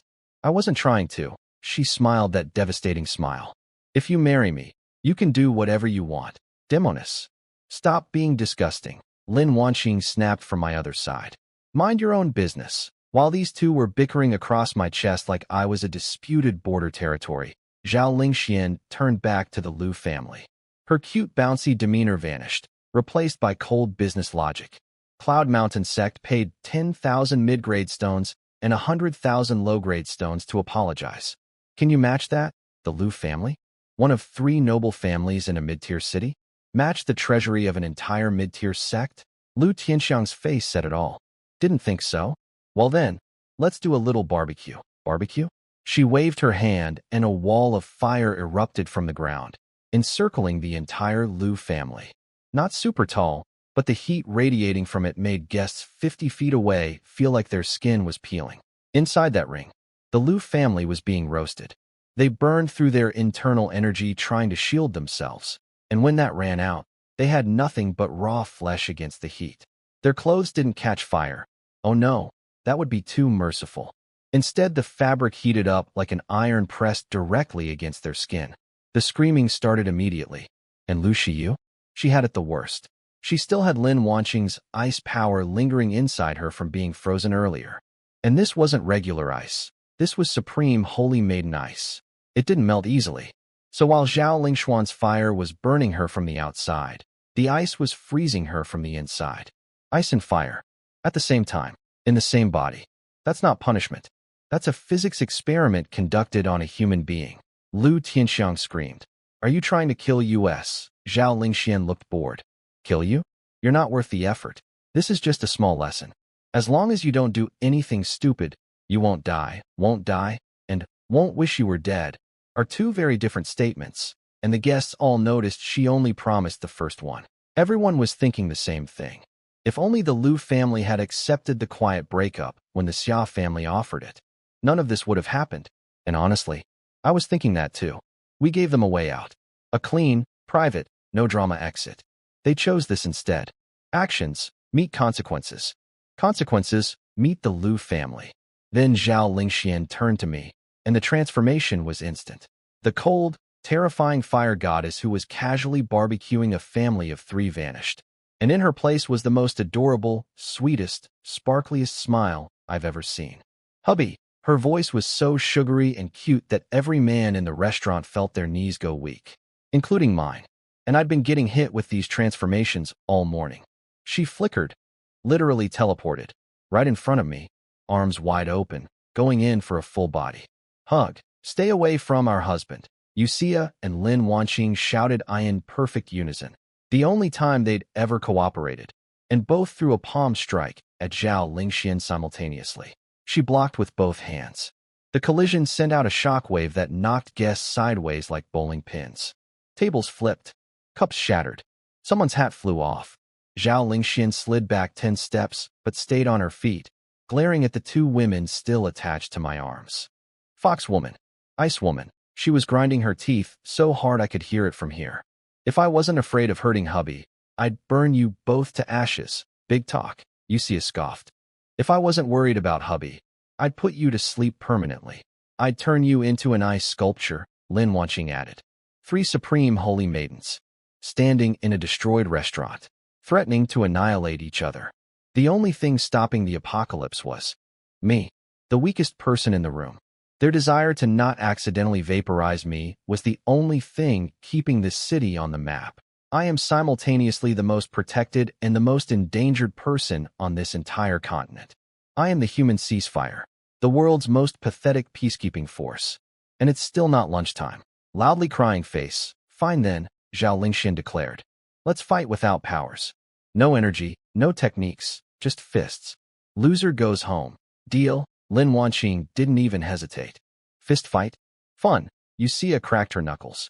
They finally let go of my arms. Sweet relief. My blood could circulate again, and formed a triangle in the middle of the destroyed restaurant, ready to throw hands like street brawlers. 3 supreme holy maidens, about to have a no-powers fist fight. Over me. Every guest was staring with their mouths hanging open so wide you could park carriages in them. Ladies, you are supreme holy maidens. You represent the pinnacle of grace, elegance, and power in the entire empire. And you're about to wrestle like drunk uncles at a family reunion, over a guy who can't even do a proper push-up. Please. Lu Xiu was watching through the firewall, eyes bloodshot, tears streaming, not from sadness, but from the heat literally cooking her eyeballs. And she was still staring at me, trying to figure out what I was hiding. Xia Feng, what are you hiding from me? I could practically hear her internal scream. Sister, I'm not hiding anything. I'm as confused as you are. Maybe more confused because at least you can theorize from the outside. I'm living this, and I have 0 answers. But I'm not gonna lie. Watching 3 of the most beautiful, powerful women in the empire about to brawl over me, there was a tiny, shameful little part of my brain going, yeah, this is pretty great. I am not proud of it. But I'm honest. Xiaoya, Xiaoqing, Miss Zhao, can we maybe not fight and just talk it out? Xia dropped her fighting stance immediately. Hubby doesn't like fighting? Okay, I won't fight. Big smile. Done. Lin Wanqing also nodded. Fine. I'll listen to hubby. But Zhao Lingxian? She froze. Then her lip started trembling. Her eyes got big and watery. Xiaoya, Xiaoqing, you have cute nicknames. Oh no. But I'm still Miss Zhao? Her voice cracked. Actual tears started forming in her eyes. Her bottom lip was quivering. The girl who was casually barbecuing a family 3 minutes ago now looked like a kicked puppy. Why are you so close with them, but so distant with me? You can call me Xiao Xian. Miss Zhao, please don't cry. I'm still Miss Zhao. The tears were right there on the edge, about to fall, 1 second away from full waterworks. Xiao Xian. Why? Instant transformation. Tears. Gone. Vanished. Evaporated. Like they never existed. The biggest, sunniest smile you've ever seen replaced the crying face so fast, it gave me spiritual whiplash. The crowd was floored. Those tears were about as real as a $3 bill, and she turned them off like a faucet. Xia and Lin Wanqing both rolled their eyes simultaneously. Even they had to respect that acting performance. And here's the thing I didn't realize. These 3 women knew exactly what worked on me. The dream. 1,000 years of living with me in that dream. They knew I couldn't handle girls crying. They were using my own personality against me like a cheat code. I was being played, and I didn't even know the game existed. Hubby, when are you going to marry me? So many guests are here already. Why not do the wedding ceremony today? Wait, didn't Xia ask for an engagement ceremony? Now she wants to skip straight to the wedding. Yeah? The crowd caught that. Xia proposed an engagement banquet. Zhao Lingxian said forget engagement. Let's go straight to marriage. She was trying to speed-run the relationship. If anyone's marrying hubby, it's me, Xia snapped. No, hubby is marrying me, Lin Wanqing countered. Here we go again. Round 47 of, who gets the waist husband? I really need to print a tournament bracket at this point. Humph. Well, I brought my dowry, Zhao Lingxian said smugly. So did I, Xia shot back. Same here, Lin Wanqing added. Dowry. They brought dowries. These 3 women packed up wedding gifts before coming here. They left their supreme holy lands, flew across the empire, arrived at my backwater city, and they had dowries ready to go. Pre-planned, pre-packed, ready for checkout. This wasn't impulsive. This was premeditated simping. They brought dowries, this level of commitment.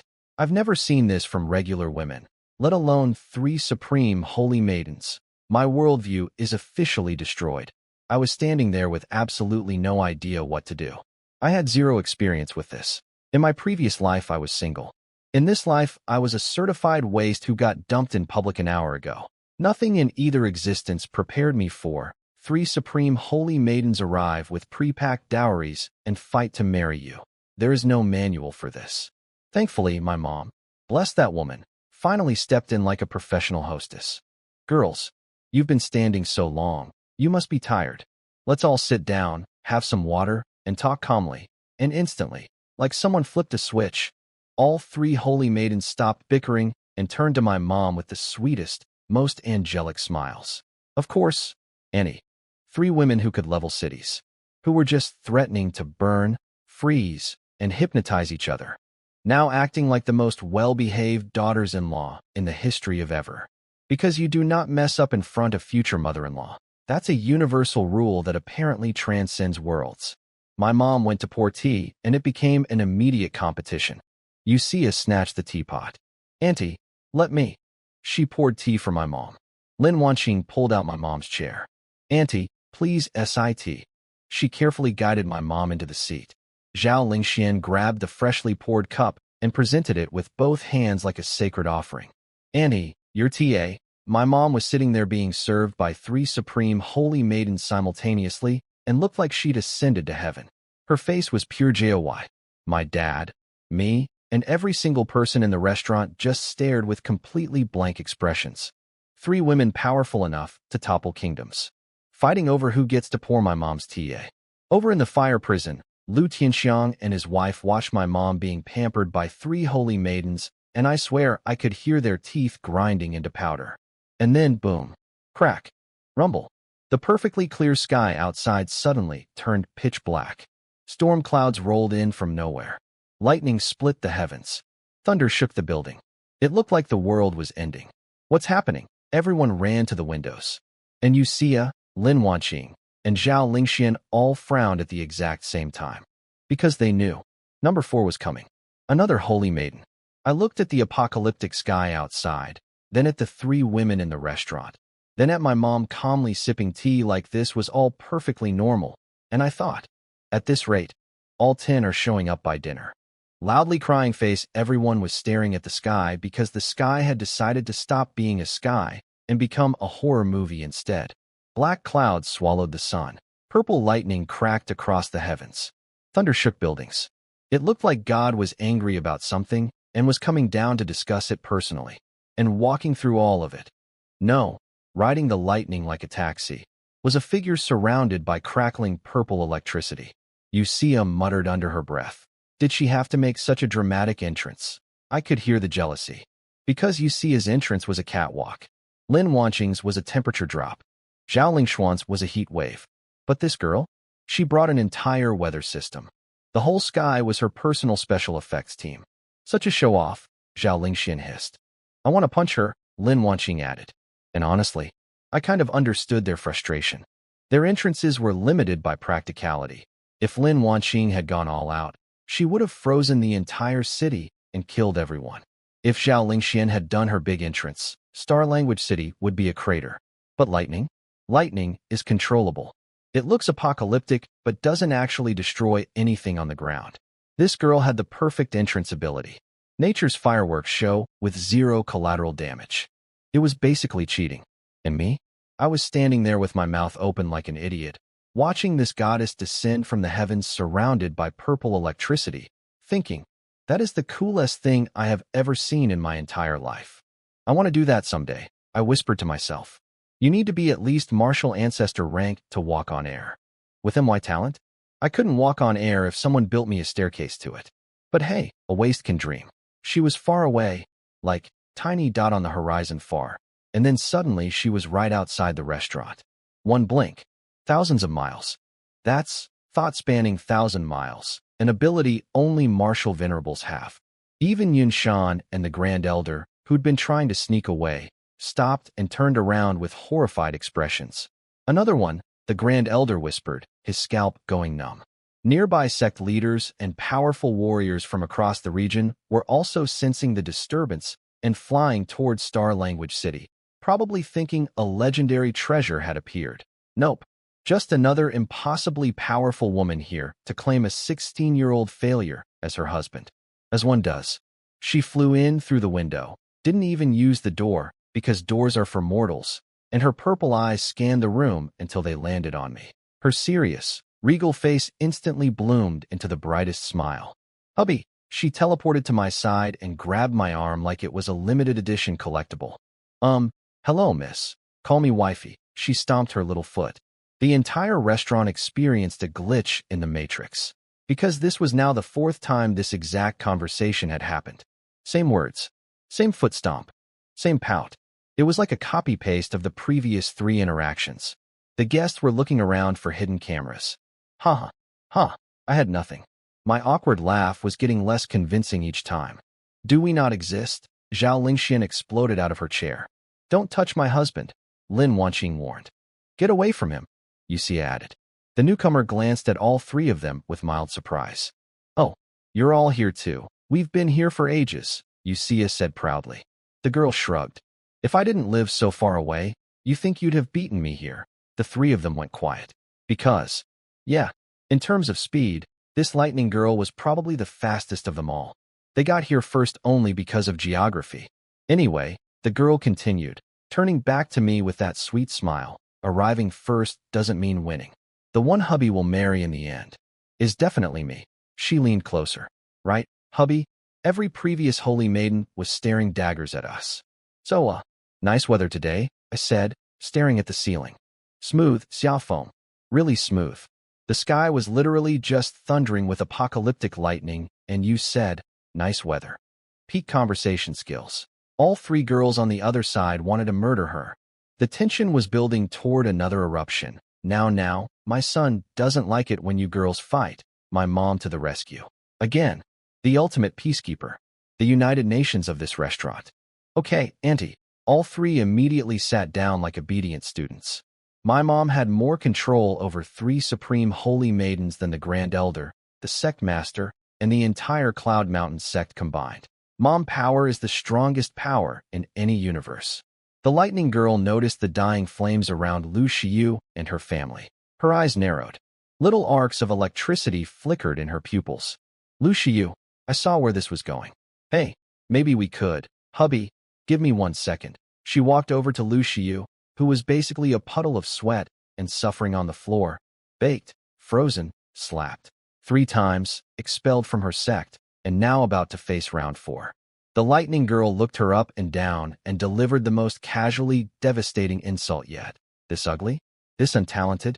And she thought she could break off an engagement. Even Zhao Lingshuan's roast wasn't this blunt. This girl didn't even add seasoning. Just raw, uncut brutality. Lu Shiyu, dehydrated, trembling, barely conscious, still managed to clench her fists and glare up with burning hatred. Who are you? Wang Yue. Purple Thunder Holy Land. Purple Thunder Holy Land? Another one of the 10 supreme holy lands. Wang Yue, the first holy maiden, the top candidate for the next Holy Land Master. The gasp came from a stranger in the crowd, a man who stepped forward and bowed deeply. Crouching Bull Sect Master Niuzhan, paying respects to the Purple Thunder Holy Maiden. So the rival sect master of Cloud Mountain had also shown up, drawn by the lightning show. And he was already bowing. Smart man. He saw what happened to the last sect that got mouthy. Wang Yue barely glanced at him. A tiny nod. That was it. And Niuzhan looked like he'd won the lottery just from that one nod. Meanwhile, Lu Shiyu had finally reached her limit. Not physically. She reached that like an hour ago. Emotionally. She slumped on the floor and said with a raspy, broken voice, "Just kill me. Whatever you want to do, just do it." She'd figured out the pattern. Every new holy maiden that arrives does 3 things. Call me husband, insult Lu Shiyu, punish Lu Shiyu. She was basically an initiation ritual at this point. Welcome to Star Language City. Please slap, freeze, burn, or electrocute the ex-fiancée on your way in. For holy maidens down. 6 to go. And it wasn't even noon. Loudly crying face Wang Yue looked at Lu Shiyu's defiant little, "Just kill me" attitude and actually seemed impressed. For like half a second. Oh, tough girl. Let's see if you stay tough. She waved her hand, and a cage of lightning materialized around Lu Shiyu. Then a bolt zapped down from the cage and hit her directly. The scream that came out of that girl. I've heard some rough sounds in 2 lifetimes, but that was haunting. Her hair stood straight up like a cartoon character who stuck a fork in an outlet. Lu Shiyu's mom dropped to her knees in front of Wang Yue, begging, "Please, spare my daughter. Relax, she won't die. Just a small lesson, a small lesson." I've now heard that phrase 4 times today from 4 different holy maidens, and each time the small lesson has been a war crime. Frozen alive? Small lesson. Roasted in a fire cage? Small lesson. Electrocuted repeatedly? Small lesson. I'm starting to think, small lesson, in Holy Maiden language means maximum suffering without actual death. And the worst part? Every single guest was thinking the same thing. She brought this on herself. We went to her house. We offered the quiet breakup. She chose violence. Well, she chose public humiliation, and then violence chose her. With every lightning bolt, the cage shrank a little smaller. Lu Shiyu was getting zapped on repeat in an increasingly tiny space. It was like the worst escape room in existence. Wang Yue turned back to me. And, I'm sure you can predict this by now, her terrifying lightning goddess face melted into the sweetest, most loving expression. Hubby, I defended your honor. Don't be mad at that kind of woman. She's not worth it. I'm not mad, I said, and I meant it. Honestly, after what Xia did to Lu Shiyu in round 1, my anger was already at like 2%. By round 4, I was basically feeling sorry for the girl. Almost. But I wasn't going to stop the holy maidens from punishing her either. Lu Shiyu didn't just embarrass me. She humiliated my entire family. My dad, who destroyed his own cultivation saving her father, got publicly disrespected. My mom, who never did anything to anyone, had to watch her son get called trash. So no, I wasn't going to play hero for Lu Shiyu. She made her bed. Now she was getting electrocuted in it. Hubby is so forgiving and gracious. I love you. Wang Yue's eyes went full heart-shaped. And then, without any warning, she threw her arms around my neck and lunged at my face. I panicked and turned my head at the last second. Smooch. She got my cheek. Hot. Wet. Very wet. Miss Wang, that's not appropriate.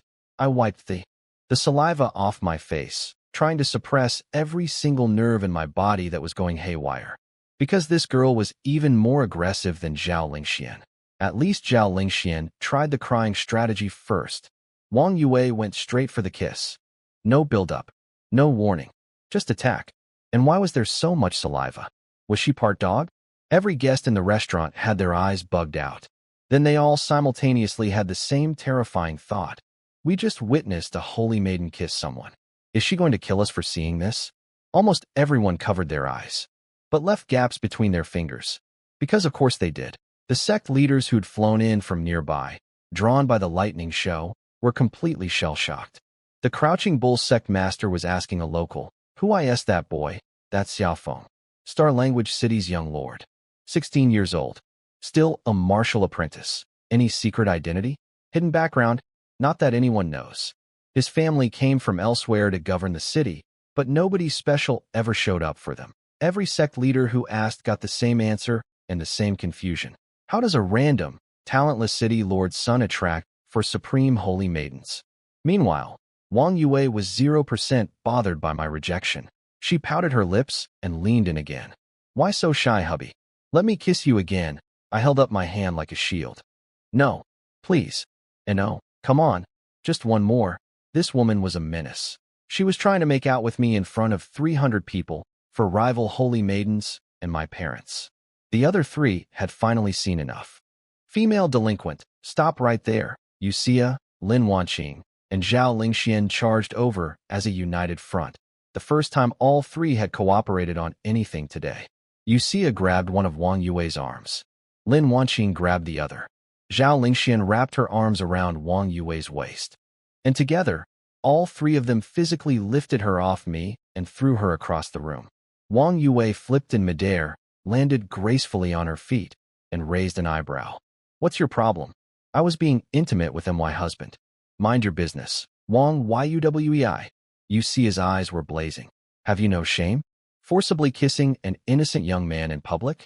Where is your dignity? He's not your husband. Stop deluding yourself, Lin Wanqing added. And we were here first. You can't just cut in line. There's a queue, Zhao Lingxian shouted. A queue. There was now officially a queue for marrying me. A waiting list. A first-come, first-served system for becoming my wife. The 3, earlier, holy maidens had formed a protective wall in front of me like bouncers at a club, blocking Wang Yue from getting close. The guests' collective inner monologue. For supreme holy maidens are fighting over a waist. One of them just kissed him in public. 3 of them are forming a defensive line. And they're arguing about queue etiquette. This is the most insane day in the history of Star Language City, and it's not even afternoon. I stood behind my wall of 3 holy maidens, cheeks still damp from the kiss, spirit stones jingling in my pocket, watching the 4th holy maiden argue about line-cutting privileges, and I thought, this morning, no girl wanted me. Now I have a wait list. The universe has a 6th sense of humor. Loudly crying face Wang Yue squared up against the other 3. What? You want to go 3-on-1? Try kissing him again and find out, Zhao Lingxian snarled, flames literally rising off her body. I'm ready when you are, Lin Wanqing said, frost spreading across the floor. You see his eyes turned red. I've been wanting to hit something all morning. 3 supreme holy maidens, united for the first and only time in recorded history, preparing to demolish the 4th because she kissed me without permission. I have become the Helen of Troy of Tianyuan continent. Except instead of launching 1,000 ships, I'm launching 1,000 catfights. Ladies, can we please just sit down and talk? Fighting is uncivilized. Yes, yes. Come sit. Let's all calm down. My mom rushed in with the energy of a kindergarten teacher breaking up a playground fight. Okay, Auntie. All 4 said in perfect unison. Then they all looked at each other. For simultaneous cold, HMPHS. Then they walked over to the table, sat down around my mom, and became the most elegant, polite, well-mannered young ladies you've ever seen. Smiling, pouring tea, saying, please, and thank you, like they weren't just about to commit mutual homicide 30 seconds ago. Because the unspoken rule was clear, win over the mother-in-law, win the husband. This wasn't a martial arts competition anymore. This was a charm offensive targeting my mom, and all 4 of them were deploying maximum daughter-in-law energy. My mom was glowing. For supreme holy maidens competing to pamper her, she was living her absolute best life. I wiped imaginary sweat off my forehead. 1 woman is hard enough to handle. 4. For supreme holy maidens, each one powerful enough to destroy cities. All fighting over me? I had no strategy for this. My brain was running a program it didn't have the software for. Meanwhile, Lu Xiu, still getting zapped in her slowly shrinking lightning cage, was glaring at me with the hatred of 1,000 suns. I could read her thoughts like a neon sign. He's hiding something. If he'd told me earlier, I wouldn't have broken off the engagement. Girl, I'm not hiding anything. I genuinely don't know what's happening. If I had some secret power or identity, don't you think I would have used it during the 16 years I spent being called a waste? Over by the newcomers, the crouching bull sect master was getting his mind blown. Brother, who are those 3 women? The local filled him in. That's Xia from the Celestial Fox Holy Land, Lin Wanqing from the Extreme Ice Holy Land, and Zhao Lingxian from the Blazing Fire Holy Land. All first-ranked holy maidens. The crouching bull sect master, a dignified martial venerable, lost his composure entirely. What the F? For supreme holy maidens.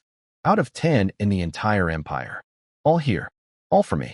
A 16-year-old who couldn't punch his way out of a paper bag. The sect leaders were all trying to figure it out. The crouching bull sect master went through the logical possibilities. Maybe he has an imperial body? No. The empire's actual imperial son has one, and he didn't attract holy maidens like this. Maybe. A divine body? A natural-born body that guarantees godhood?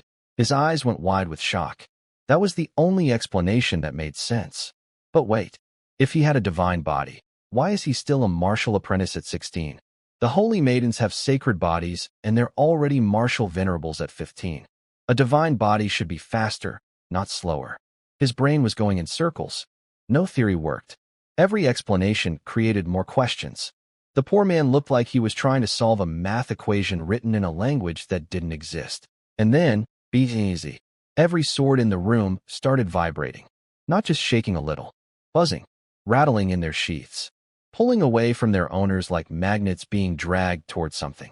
What's going on? Swordsmen grabbed their weapons with both hands. Warriors channeled energy to hold them still. A martial ancestor was wrestling his own blade like it was a wild animal. Nothing worked. One by one, every single sword ripped free, flew out of its sheath, and arranged itself into a perfectly straight line stretching from inside the restaurant all the way out the entrance. A sword bridge. A runway. A red carpet made of blades. And from outside, an overwhelming wave of sword intent rolled toward us like a tsunami. The sheer power of it made grown warriors break out in cold sweat. Nobody had even arrived yet, and they'd already taken control of every sword wielder's weapon in the building. That level of power was insane. All four holy maidens frowned and turned toward the entrance at the same time. Another husband thief incoming. I didn't even need to look. I already knew. It was going to be a woman. She was going to be gorgeous. She was going to be a supreme holy maiden. And she was going to call me. A flash of sword light. A figure appeared at the entrance, landing lightly on the tip of a floating sword. Delicate, small, perfect feet. Snowy white dress. Curves that the fabric couldn't hide no matter how hard it tried. Long black hair.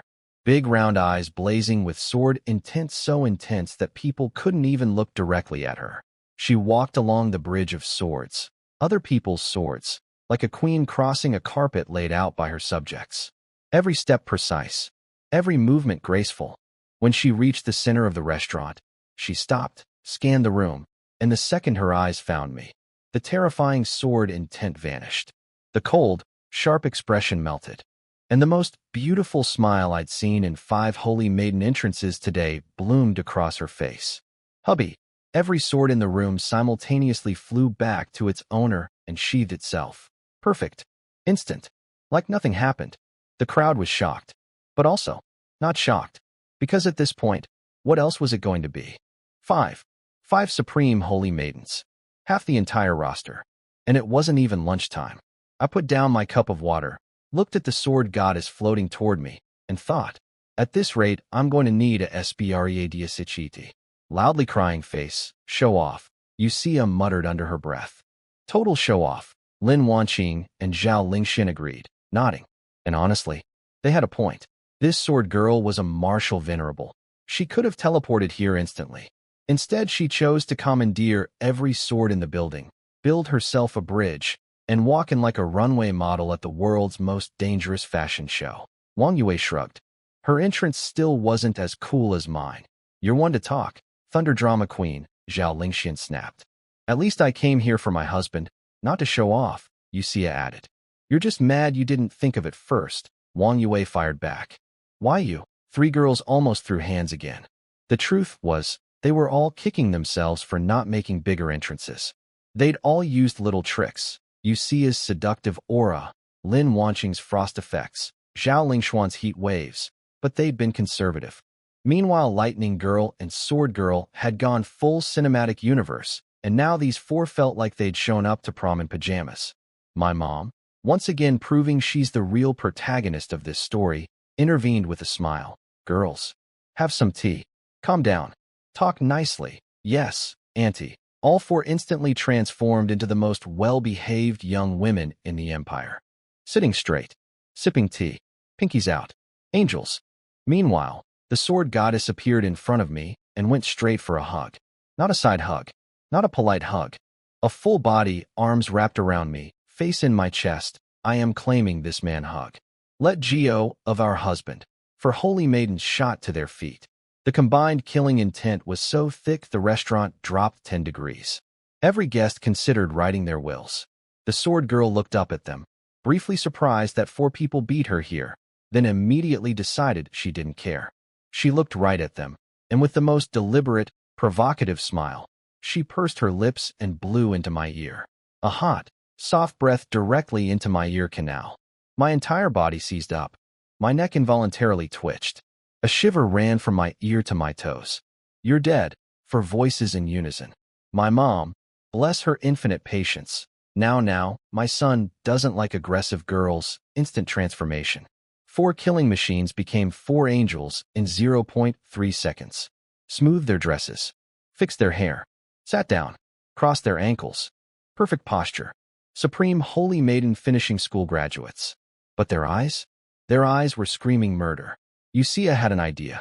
She slid next to my mom, grabbed her arm, and went full daughter mode, voice dripping with sweetness. Auntie, look at her, hugging hubby in public like that. She's so shameless. She's basically a fox spirit. Let's kick her out, fox spirit. My mom looked at Xia, the girl who was literally from the celestial fox holy land, and thought, honey, if anyone here is a fox spirit, it's you. But she kept that observation to herself. Smart woman. Yeah, totally. Kick her out. The other 3 crowded around my mom, all nodding furiously. My mom looked at her 4 daughters-in-law, clinging to her arms like koalas, then at the girl hugging me, and sighed internally. Every single one of you has been hanging off my son all morning. You're all guilty. Well, she's probably here to defend my son too. It wouldn't be nice to chase her away, but Auntie, for girls shaking her arms back and forth like toddlers who want candy. And that's when the sword girl escalated to DEFCON 1. While the other 4 were distracted with my mom, she looked up at me with those big round eyes, slightly opened her perfect lips, and gently bit my earlobe. HSSSSS. My knees buckled. My legs turned to jelly. I was about to collapse, and the only thing that saved me from face-planting was my hands shooting out and grabbing her waist to steady myself. So now I was holding her waist, and she was biting my ear. In front of 300 people. The position was compromising, doesn't even begin to cover it. I felt her body stiffen for a moment when my hands touched her waist. Clearly this was her first time being held like this by a guy IRL. But she recovered in about 2 seconds because apparently in that mysterious dream that everyone except me remembers, we'd done a lot more than this. I, however, did not recover. This was my first time in both lives having a girl bite my ear while I held her waist. My brain was sending emergency alerts to every system. My eyes went unfocused. My mouth went dry. I just stood there, hands on waist, expression of a man whose soul had exited his body. Is this something we should be watching? The guests covered their eyes. The sect leaders who'd arrived after Wang Yue's lightning show also looked away. Not because they were polite, because they were afraid. What if this girl decided to hunt down witnesses later? Everyone was watching through their fingers, though. Obviously, I can't take it anymore. I'm burning her to death. Zhao Lingxian launched out of her chair. Freeze her first, then burn her. Lin Wanqing stood up. Electrocute her, then freeze, then burn. Wang Yue added. You see his eyes flashed red. No, no, no. Hold her down. Let me hypnotize her, make her kneel and apologize. Then we kill her. Great plan. All 4 agreed instantly. They went from rivals to an organized assassination squad in 3 seconds flat. They'd drawn up a workflow. Electrocute, freeze, hypnotize, force apology, kill, burn the evidence. Efficient. My mom's jaw dropped. Note to self. Never become enemies with these girls. The 4 were about to charge when my mom played her trump card. Girls, remember, my son likes ladies. Elegant, graceful ladies. For bodies froze mid-step. For pairs of murder eyes went wide. For supreme holy maidens slowly, painfully, sat back down, smoothed their dresses, folded their hands in their laps, and smiled through gritted teeth. But their eyes were locked on the sword girl like laser-guided missiles waiting for a target lock. The sword girl didn't care, not even a little. She released my earlobe and whispered in my ear, "Hubby, your hands are being naughty." Her voice was so soft, so warm. She was so close. She smelled so good. My brain had completely shut down. I was just standing there, hands on her waist, staring into space like a loading screen, zero thoughts, pure biological chaos. I am the weakest person in this building, and I am also having the most overwhelming sensory experience of anyone in the building. 5 holy maidens. 1 has already kissed me. 1 just bit my ear. I'm currently holding 1 around the waist. And 4 others are sitting 10 feet away planning a murder with the organizational efficiency of a corporate retreat. And I can't feel my legs. Dizzy-faced, the lightning cage finally collapsed with one last zap on Lu Xiyu. Her parents rushed over, and her mom cradled her like a broken doll. And Lu Xiyu, baked, frozen, slapped 3 times, expelled from her sect, and electrocuted, was still glaring at me with pure hatred from her mother's arms. What are you hiding, Xia Feng? Girl, I will say this one more time. I am hiding nothing. I am as clueless as you. More clueless. At least you can form theories. I'm just standing here getting hugged by strangers. The sword girl finally released me from her grip and turned to look at Lu Xiyu. She tilted her head with genuine curiosity. Lu Xiyu? Wow, what happened to you? You look terrible. She glanced at the other 4 holy maidens. Instant understanding. Got it. Meanwhile, someone in the crowd made an observation that sent a chill down my spine. Hey, has anyone noticed something weird? All of these women, every single one, they don't just know Xia Feng. They know his parents. They know Lu Xiyu by name. They know the whole engagement situation. Nobody told them any of this. How do they all know? The restaurant went quiet. Because, yeah, that was weird. Incredibly weird. I'd been too busy getting hugged and ear-bitten to notice. But this stranger was right. Every single holy maiden who walked in already knew who everyone was. They called my dad, Uncle Xia. They knew Lu Shiyu's name. They knew about the public humiliation. They knew about the engagement. They knew everything, without anyone explaining a single detail. How? I didn't have time to think about it because the sword girl turned back to Lu Shiyu with a look that said, "My turn." She's already in pretty bad shape, the sword girl mused. Then she smiled. But a little more won't hurt, Lu Shiyu's mom screamed. She's already been tortured to the brink. What more do you want? That was their punishment. Mine hasn't started yet. Cold. Logical. Terrifying. Then she looked at Lu Tianxiang directly. And you? Uncle Xia destroyed his own dantian, saving your life. His cultivation has been stuck. No. Declining. For 10 years because of you. And you repay him by publicly humiliating his family. A guest who was friends with my family stood up and laid out the full story for everyone. 10 years ago, Lu Tianxiang needed a rare herb to make a breakthrough pill. The herb was deep in the wilderness, guarded by a first-rank upper-grade spirit beast, basically equal to a yellow-rank level 9 martial king. Lu Tianxiang couldn't beat it alone, so he asked City Lord Xia for help.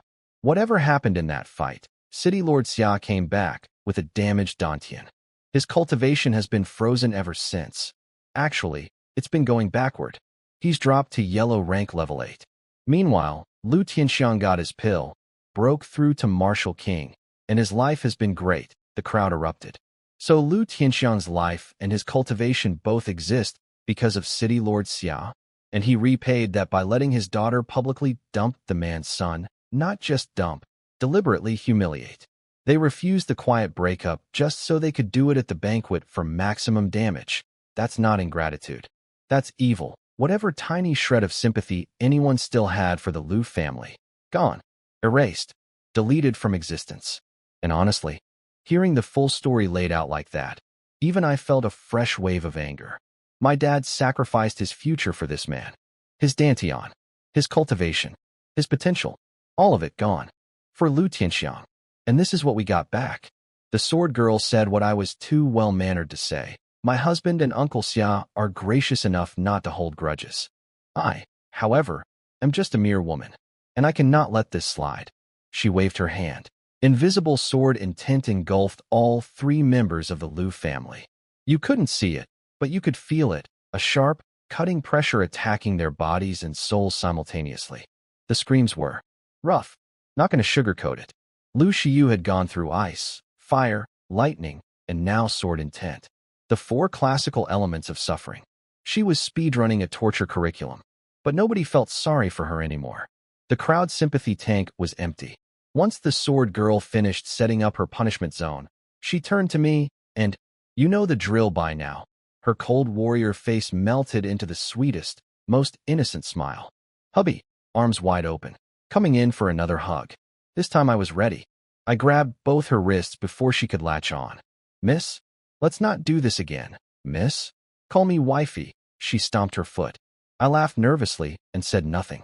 Because at this point, if I gave every holy maiden the nickname they wanted, I'd need a contact list just to keep track. She giggled, completely unbothered by my resistance.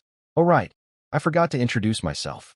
Hubby, my name is Li Qingxue, Holy Maiden of the Celestial Sword Holy Land. 5 Supreme Holy Maidens out of 10. Half. The roster.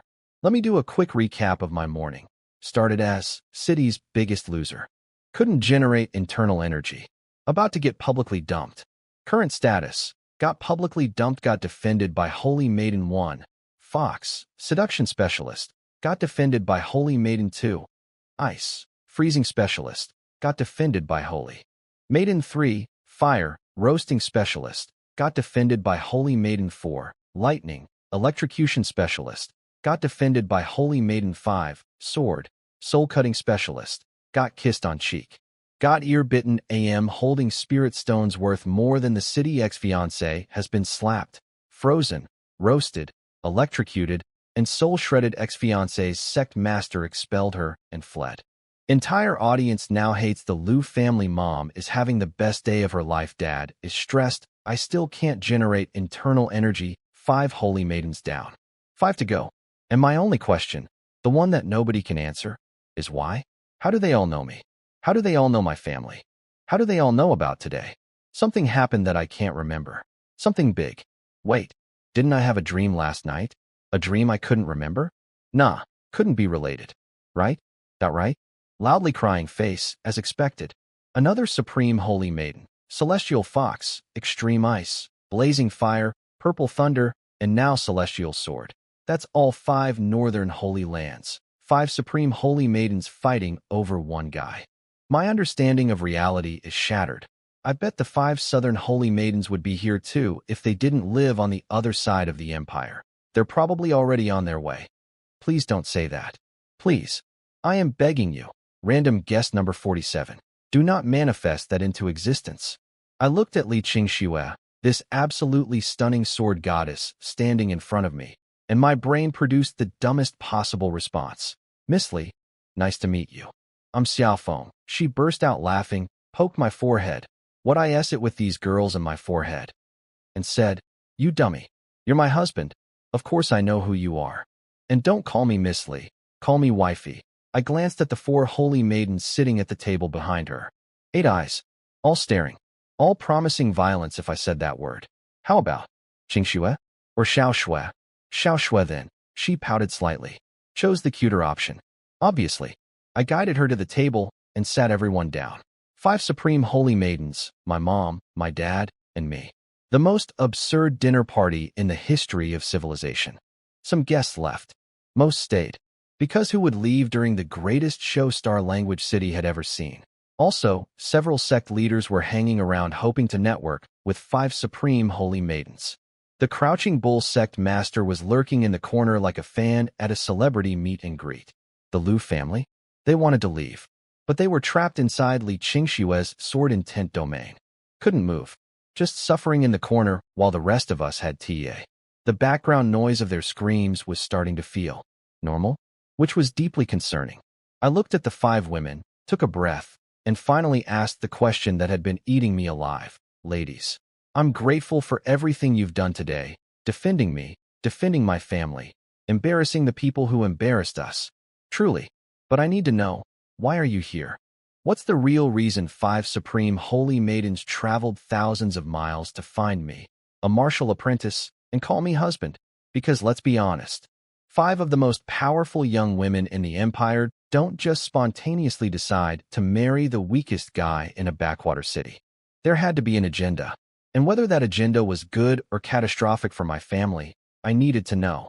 Xia immediately went into sales mode. Hubby, I'm here to marry you.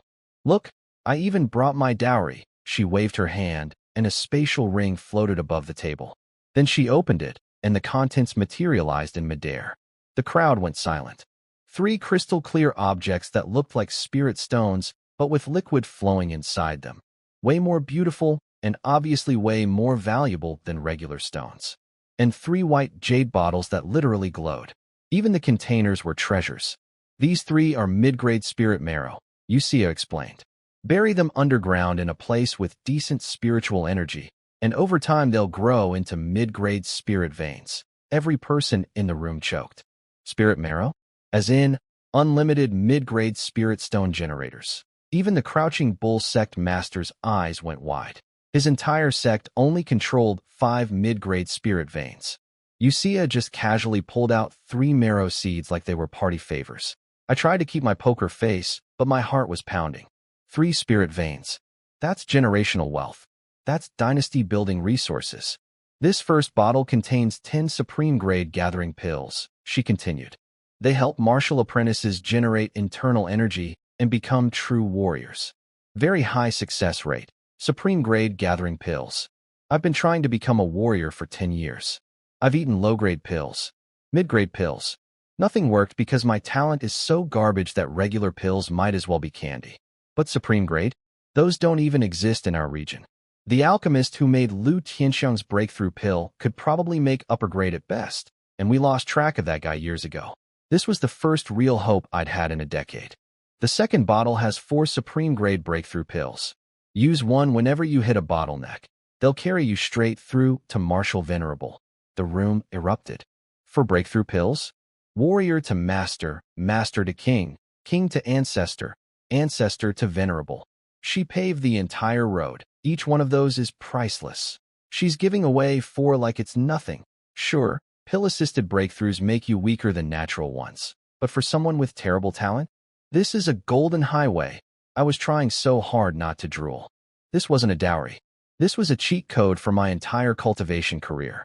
Even Lu Tianxiang, currently getting his soul shredded by sword intent in the corner, was staring with bulging eyes. He nearly died getting the ingredients for 1 mid-grade breakthrough pill. Xia was handing out 4 supreme-grade ones like coupons. And the last bottle. Xia held up the final jade container, and her voice softened. Contains 1 Dantian reconstruction pill. It can fully restore a damaged Dantian. The world stopped. My world stopped. I turned to look at my dad. He was frozen. His eyes were locked on that bottle with an intensity I'd never seen before. His hands were trembling. A Dantian reconstruction pill. My dad's Dantian was destroyed 10 years ago, saving Lu Tianxiang's life. Since then, his cultivation has been stuck, actually going backward. The man who was once a powerful martial king has been slowly weakening year after year because his Dantian is broken and nobody could fix it. And now, this pill could restore it. Give him back everything he lost. Everything he sacrificed. My throat tightened. My eyes stung. This wasn't about me anymore. This was about my dad. The man who never complained. Who never blamed Lu Tianxiang to my face. Who was still planning to go search for herbs to help my talent even though his own body was falling apart. Xia might have started this presentation to win my heart. But with that last pill, she just won my dad's. And my mom's. And honestly, mine was starting to waver too. I'm still not saying yes to anything. I still don't understand why they're here. I still don't know what that dream was about. But I'd be lying if I said I wasn't tempted. 5 holy maidens. Spirit veins. Breakthrough pills. A cure for my dad. And this is just the first girl's dowry. There are 4 more waiting to present theirs. What have I done to deserve this? Loudly crying face, I looked at my dad. He looked at me. And in that one glance, a whole conversation happened without words. I knew his talent wasn't bad. If his Dantian could be fixed, he could keep cultivating. Maybe even reach martial ancestor someday. That would make him the strongest person in this entire region. A big deal. A really big deal. For the first time today, I wasn't just confused or flustered. I was genuinely tempted. My own cultivation? Whatever. I've accepted being trash. 16 years of failure builds a certain peace with mediocrity. But my dad? The man who destroyed his future saving an ungrateful snake? If I could give him his cultivation back. Dad caught my eye and slowly shook his head. He knew what I was thinking. And even though a Dantian reconstruction pill was probably more tempting to him than godhood itself, he wasn't going to let me make a rash decision because of him. Have I mentioned my parents are angels? Because my parents are angels. The crowd was going wild over Xia's dowry, but before I could even process it all, a reconstruction pill? Please. Like she's the only one who has that. Lin Wanqing waved her hand. Another spatial ring appeared. 3 jade bottles, same pills as Xia's, plus a jade stone meditation cushion that immediately dropped the restaurant's temperature by several degrees. Same pills as hers. Plus this. The extreme ice jade cushion. Sit on it while cultivating and your training speed increases tenfold. Tenfold? If I had that, I could break through to heaven rank martial master within a year. Some warrior gasped. This is insane. This is what supreme holy lands have in their treasure vaults. I was doing mental math. 10 times cultivation speed. Plus supreme grade gathering pills to actually start cultivating. Plus breakthrough pills to smash through bottlenecks. That's not a cultivation path. That's a highway with no speed limit. Lu Xiu, still trapped in the sword intent zone, was staring at the cushion with an expression so bitter it could curdle milk. I could practically read her thoughts. That waste doesn't deserve these treasures. If I had those pills and that cushion, I'd become the youngest martial king in history. He can't even generate internal energy. What's the point? And honestly, from a purely logical standpoint, she wasn't wrong. Giving supreme-grade cultivation resources to someone with my talent was like giving a Ferrari to someone who can't drive. But that was my problem to figure out, not hers. Pills and cushions? I have those too. Zhao Lingxian waved her hand. 3 bottles of pills, same as the others, plus a lamp. An actual lamp, floating in the air, pulsing with fire energy. This is the blazing fire protection lamp. An extreme-grade spirit artifact. Pour energy into it, and it creates a fire shield around you. The more energy you feed it, the stronger the defense. Spirit artifact. Let me explain why everyone's jaws fell off. In this world, weapons rank from low to extreme grade. Above extreme grade weapons are spirit artifacts, and above those are spirit treasures, and then it gets even crazier. The best weapon in Star Language City, my dad's, is just an extreme grade weapon. We don't have a single spirit artifact. And this girl just handed one out as a wedding gift. Spirit artifacts are just external tools. Wang Yue dropped that line with maximum shade, then waved her hand. 3 pill bottles, same deal, plus a glowing purple fruit crackling with tiny lightning arcs. Supreme grade purple thunder fruit. Eat it and your body transforms into a purple thunder constitution.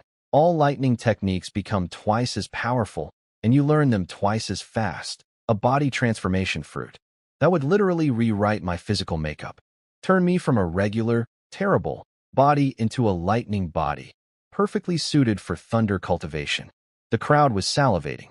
Lightning techniques are already the most destructive type of martial arts. With a purple thunder constitution, that's like putting a turbocharger on a rocket. Everyone turned to Li Qingxue. The unspoken question, what's the sword girl bringing to the table? She smiled and casually produced 3 pill bottles, same, and a sword. The Qingxue sword, an extreme-grade offensive spirit artifact. But what makes it special is that it levels up with its owner. As you grow stronger, the sword grows with you. An evolving weapon? That's actually genius. Normally, warriors have to keep replacing their weapons as they get stronger. A sword that works for a martial warrior is useless for a martial king. But a weapon that grows with you? That's a companion for life. You never need another weapon again. Every warrior in the room was drooling. An evolving spirit artifact was worth more than most people could imagine. Hubby, do you like my dowry? Will you marry me? Li Qingxue smiled. My dowry is the most useful for you. Marry me. Wang Yue jumped in. No, mine is, Xia protested. Mine, Lin Wanqing insisted. Mine, Zhao Lingxian shouted. 5 supreme holy maidens. All glaring at each other. All turning back to me with puppy eyes. All waiting for my answer. Let me take inventory of what's currently on the table, from all 5 combined. 50 supreme grade gathering pills, to finally become a warrior. 20 supreme grade breakthrough pills, to rocket through 4 realms. 5 Dantian reconstruction. Pills, to fix my dad 5 times over. 15 mid-grade spirit marrow. 15 self-generating spirit veins. 1 cultivation speed x 10 cushion, 1 fire defense spirit artifact, 1 body transforming lightning fruit, 1 evolving spirit sword. That's not a dowry. That's the national treasury of a mid-tier empire. I could buy Star Language City. I could buy the neighboring cities. I could buy Cloud Mountain Sect and use it as a vacation home. 5 girls. 5 mountains of treasure. 5 pairs of expectant eyes. And me, standing here with my mouth opening and closing like a goldfish because what do you say? Thank you all. These are very generous. Sounds too casual. I'll take everything and marry all of you. Sounds too greedy. I need time to think. Sounds ungrateful. Nice weather today, and oh, bad Xia Feng. You already used that one. So I just stood there, lips moving, no sound coming out. The human equivalent of a buffering symbol. 5 supreme holy maidens. Enough resources to build an empire. A dad who could be healed. A cultivation career that could finally begin. All I had to do was say yes to one of them, while the other 4 watched. This is the most dangerous multiple-choice question in the history of examinations, and there is no correct answer. Loudly crying face, the 5 holy maidens were going back and forth like an auction that had completely lost control. Hubby, marry me. I'll add 200,000 supreme-grade spirit stones. Marry me. I'll throw in 10 supreme-grade spirit marrows. I'll add 10 sets of martial techniques. 20 sets. These women were bidding on me. Like I was a limited edition collectible at an auction house. Except the bidders were 5 of the most powerful young women in the empire, and the collectible was a guy who couldn't do a single push-up with internal energy. The crowd was watching with their brains melting out of their ears. These holy maidens were throwing around wealth that could buy entire sects, entire cities, and they were doing it to win the hand of me. A martial apprentice. A guy whose talent was so bad that talent was being used sarcastically. And then Li Qingxue dropped the nuclear option. They're all so stingy. Hubby, I'll give you the celestial sword sacred scripture as my dowry. The room went dead silent. The celestial sword sacred scripture. A saint-grade martial art. The foundational secret technique of the entire celestial sword holy land. Their most guarded, most sacred, most absolutely do not share technique. Even most disciples within the Holy Land couldn't learn it. And she just offered it like a coupon. I was about to say, absolutely not, when the other four jumped in. My Celestial Fox sacred scripture can also be part of my dowry. My Extreme Ice sacred scripture too. My Blazing Fire sacred scripture as well. And my Purple Thunder sacred scripture. 5 saint-grade martial arts. 5 Holy Land's most closely guarded secrets. Offered as wedding gifts. They've lost their minds. The crowd was staring with expressions that could only be described as, soul has departed body. I swallowed hard and carefully, very carefully said, isn't privately giving away your Holy Land's secret techniques. Kind of. Not allowed. All 5 froze simultaneously. Oh, I forgot about that, Li Qingxue mumbled. That is a problem, Lin Wanqing frowned. Then Zhao Lingshuan's eyes lit up. I know. Hubby, I'll just steal her Purple Thunder scripture and give it to you as my dowry. Then my Holy Land can't blame me. Wang Yue fired right back. I'll steal your Blazing Fire scripture then. Great idea. The other 3 immediately agreed and started planning which rival's secrets they'd steal for me. The crowd. Face without mouth, face without mouth, face without mouth. These are supreme holy maidens, representing the pinnacle of their civilizations. Planning heists on each other's sacred texts to impress a boy who can't generate internal energy. I rubbed my temples. If you steal each other's scriptures, maybe you won't get punished. But I'll have 5 supreme holy lands coming to crush me. 100 of me couldn't survive that. Oh, right. All 5 deflated at the same time. This is what they mean when they say love makes you stupid. Multiply it by 5 and you get whatever this is. And then, right when I thought this situation couldn't possibly get more insane, my mom opened her mouth. You know, you girls could all just marry my son together. He can definitely handle 5 wives. The silence was deafening. Every guest's face went through the exact same sequence. Shock, disbelief, horror. We're all going to die. My dad whipped his head around to stare at my mom like she'd just announced she was surrendering the city to enemy forces. His eyes screamed, "Woman, you want to get our family exterminated? Those are supreme holy maidens, not village girls at a matchmaking fair." Lu Tianxiang, still gasping for air on the ground after the sword-intent torture, actually looked excited. His eyes went crazy. He was hoping the holy maidens would be so insulted they'd destroy us on the spot. Yes, get angry. Kill them. Even I went cold. I stepped in front of my mom, ready to shield her. She was joking. Just a joke. Haha. Please don't kill us. The 5 holy maidens all turned to stare at my mom. 5 pairs of eyes. Completely unreadable. Dead silent. The tension could have cut diamond. My mom started sweating. I was kidding. Just kidding. Don't take it seriously. No, Xia broke the silence with a grin. I think that's a wonderful idea. But I call first wife. I nearly choked on my own spit. Why should you be first wife?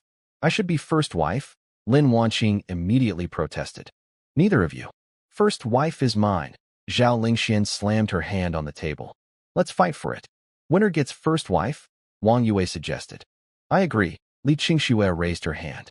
Everyone, in the entire restaurant, was frozen. They said yes. 5 supreme holy maidens, the most elite, powerful, untouchable women in the northern half of the empire, just agreed to share a husband. The same husband.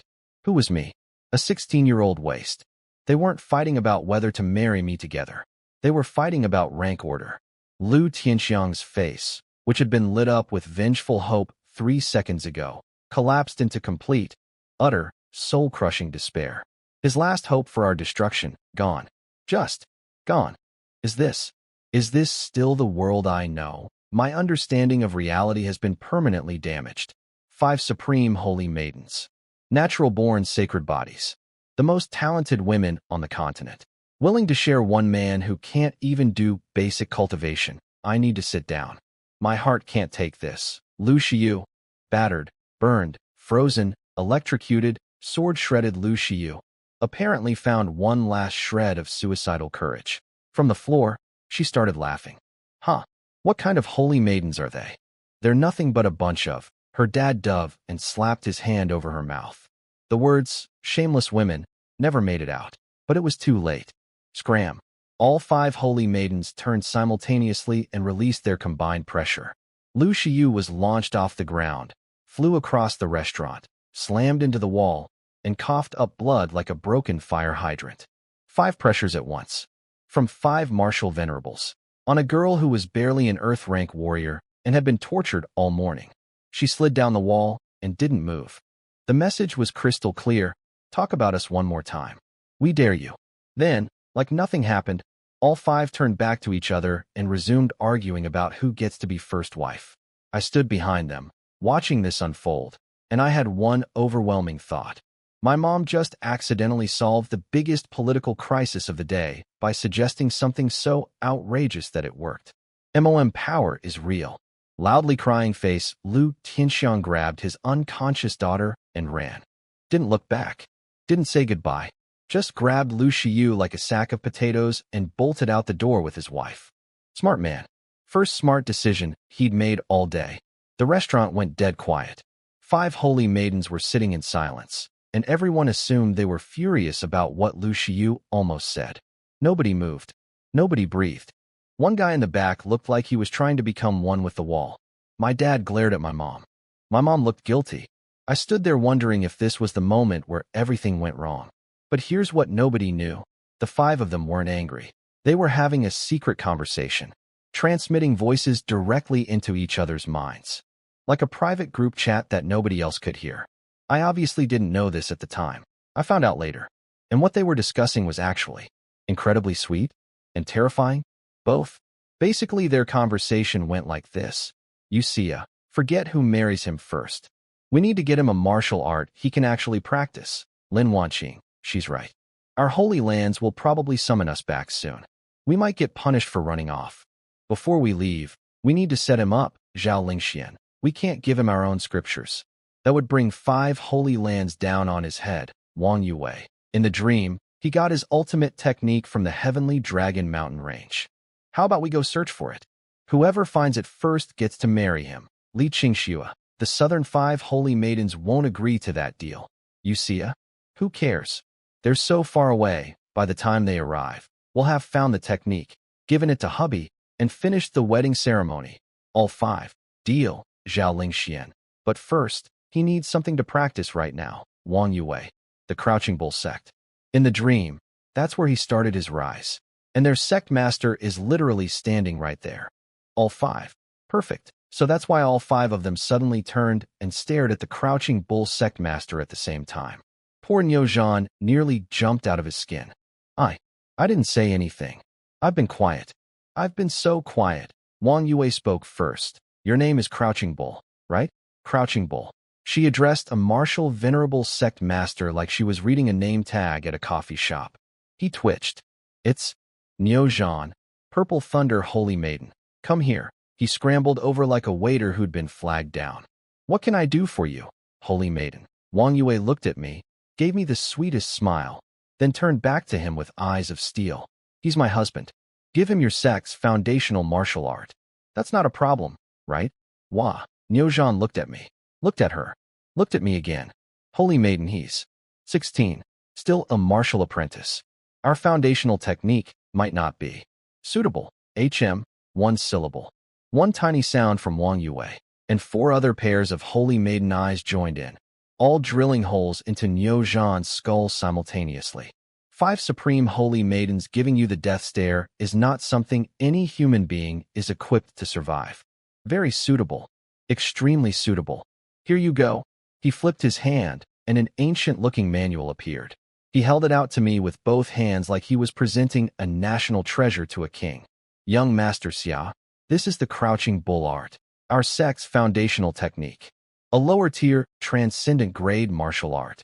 With sufficient talent, It can carry you all the way to yellow rank level 9 martial venerable. Please, please accept it, a transcendent grade martial art. That's 5 tiers above what I'd normally have access to.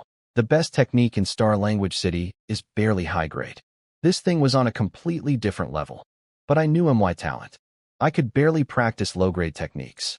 This was like handing a bicycle to a fish. This doesn't seem right. I hesitated. Neozhan was internally screaming.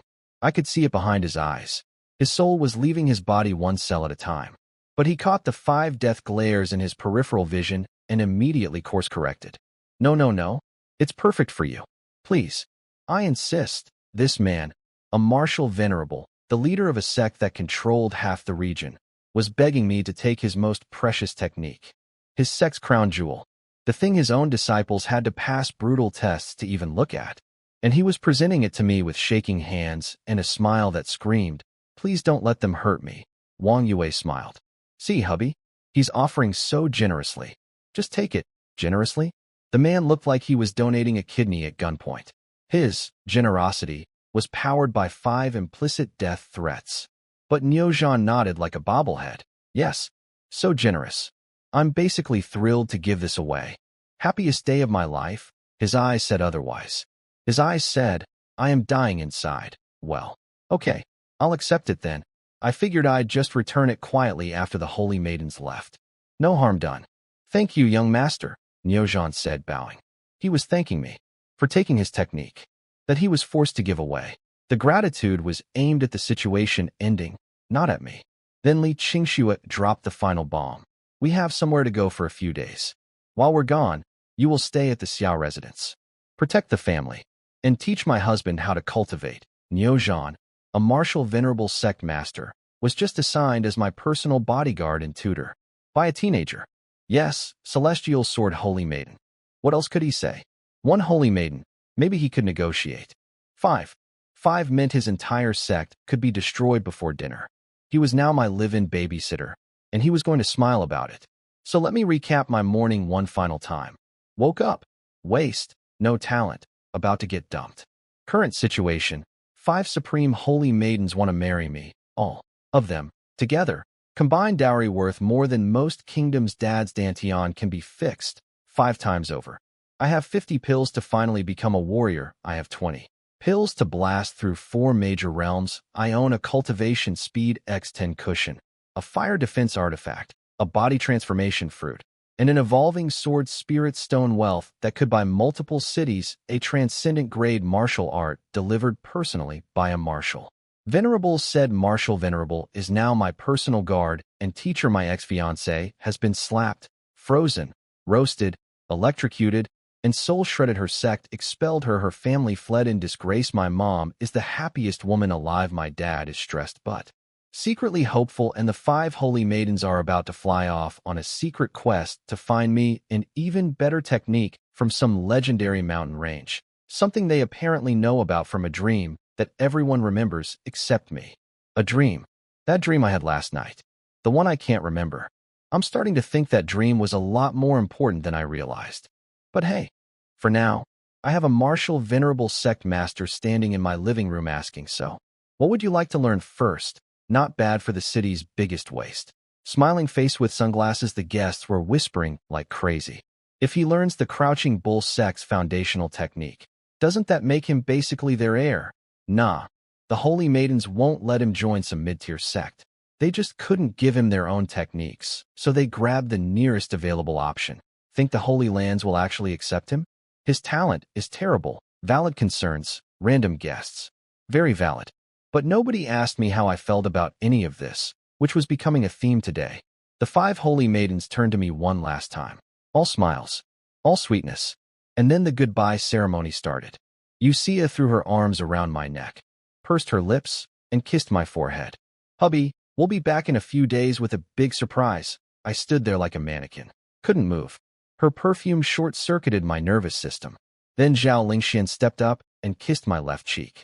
"Get ready to marry me when I come back." Wang Yue kissed my right cheek. "Don't listen to her. You're marrying me." Lin Wanqing tilted my chin up and kissed my chin. "Wait for me, hubby." Forehead. Left cheek. Right cheek. Chin. For kisses. for different holy maidens. I was being marked like territory. Then Li Qingxue walked up, surveyed my face like a general studying a battlefield, and noted what was already taken. Forehead, claimed. Cheeks, claimed. Chin, claimed. Her eyes lit up. Looks like there's only one spot left. She grabbed my face with both hands and aimed for my lips. My eyes went wide. I tried to dodge, but she had my face locked. I couldn't move my head at all. Li Qingxue, stop right there, for holy maidens grabbed her and physically yanked her away from my face. You all got to kiss him. Why can't I? She was struggling like a fish on a line. Kiss anywhere except the lips. Four voices in furious harmony. Fine. She compromised. Leaned forward and kissed my nose. Wait for me, hubby, and then they were gone. All five. Out the door. Into the sky. I stood there in the destroyed restaurant with 5 lipstick marks on my face. Forehead, left cheek, right cheek, chin, and nose. Looking like a human stamp collection. The room was silent for exactly 3 seconds. Then everyone rushed forward to congratulate my family. Handshakes, bows, well wishes. People who wouldn't have given us the time of day this morning were suddenly our best friends. My dad, ever the diplomat, hosted them with the leftover banquet food. Ironic. The engagement banquet that started as a humiliation somehow turned into the greatest networking event in Star Language City history. Eventually, everyone left, carrying with them the story of 5 supreme holy maidens fight over one waist. That story was about to spread across the entire northern territories like wildfire. Niu Zhan, the Crouching Bull sect master, my newly appointed babysitter, followed us home like the world's most reluctant bodyguard.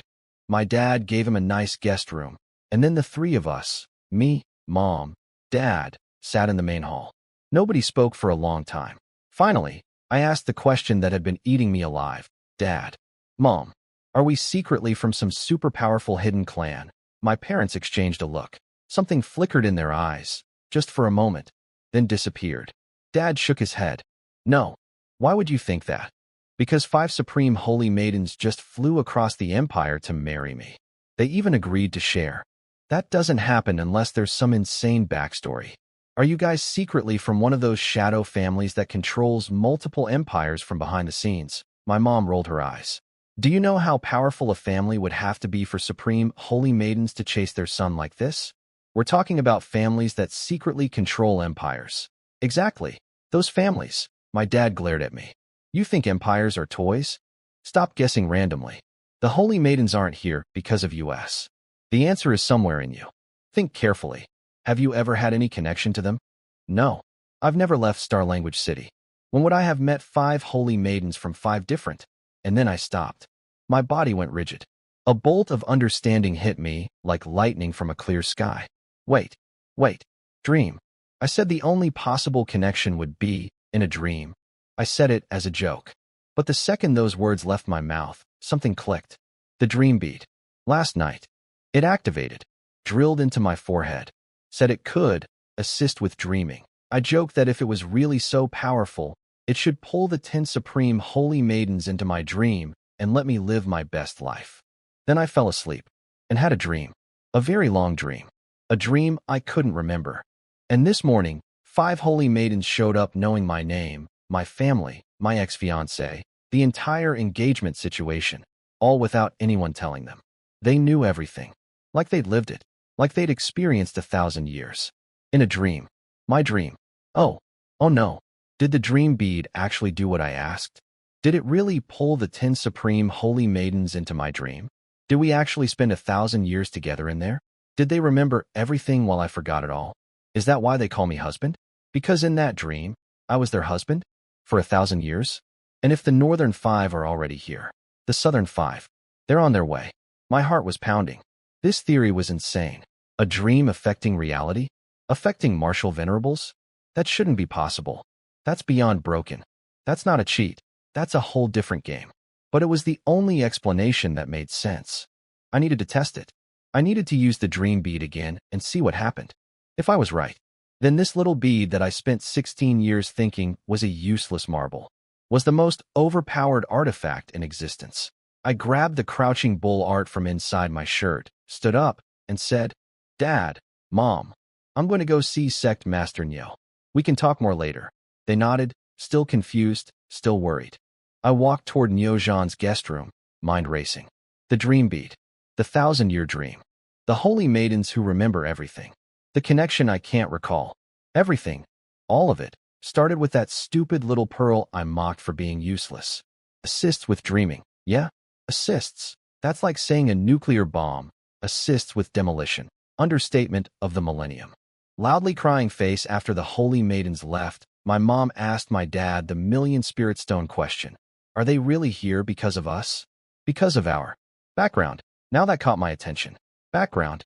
What background? My dad frowned. It shouldn't be possible. Only he knows about our past. After my father died and my dantian got damaged, and with Xia Feng's terrible talent, he lost interest in us completely. But 5 holy maidens showing up might attract his attention again, my mom said. But if we have 5 holy lands backing us, even he wouldn't dare make a move. Excuse me? Who is he? There's a mysterious he that my parents are scared of? And they have a secret past? My dad said we weren't from a hidden family. Were they lying? But Dad just shook his head and said, even if the holy maidens don't mind sharing, the 5 holy lands would never approve. You're too naive. And then he just walked away, like he didn't just drop the biggest hint bomb of the century. Hello?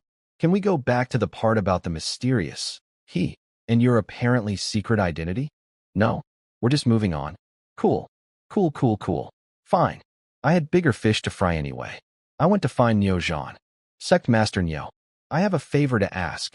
He was meditating in the guest courtyard, and I could feel the annoyance radiating off him. This man wanted nothing to do with me. In his mind, I was a charity case.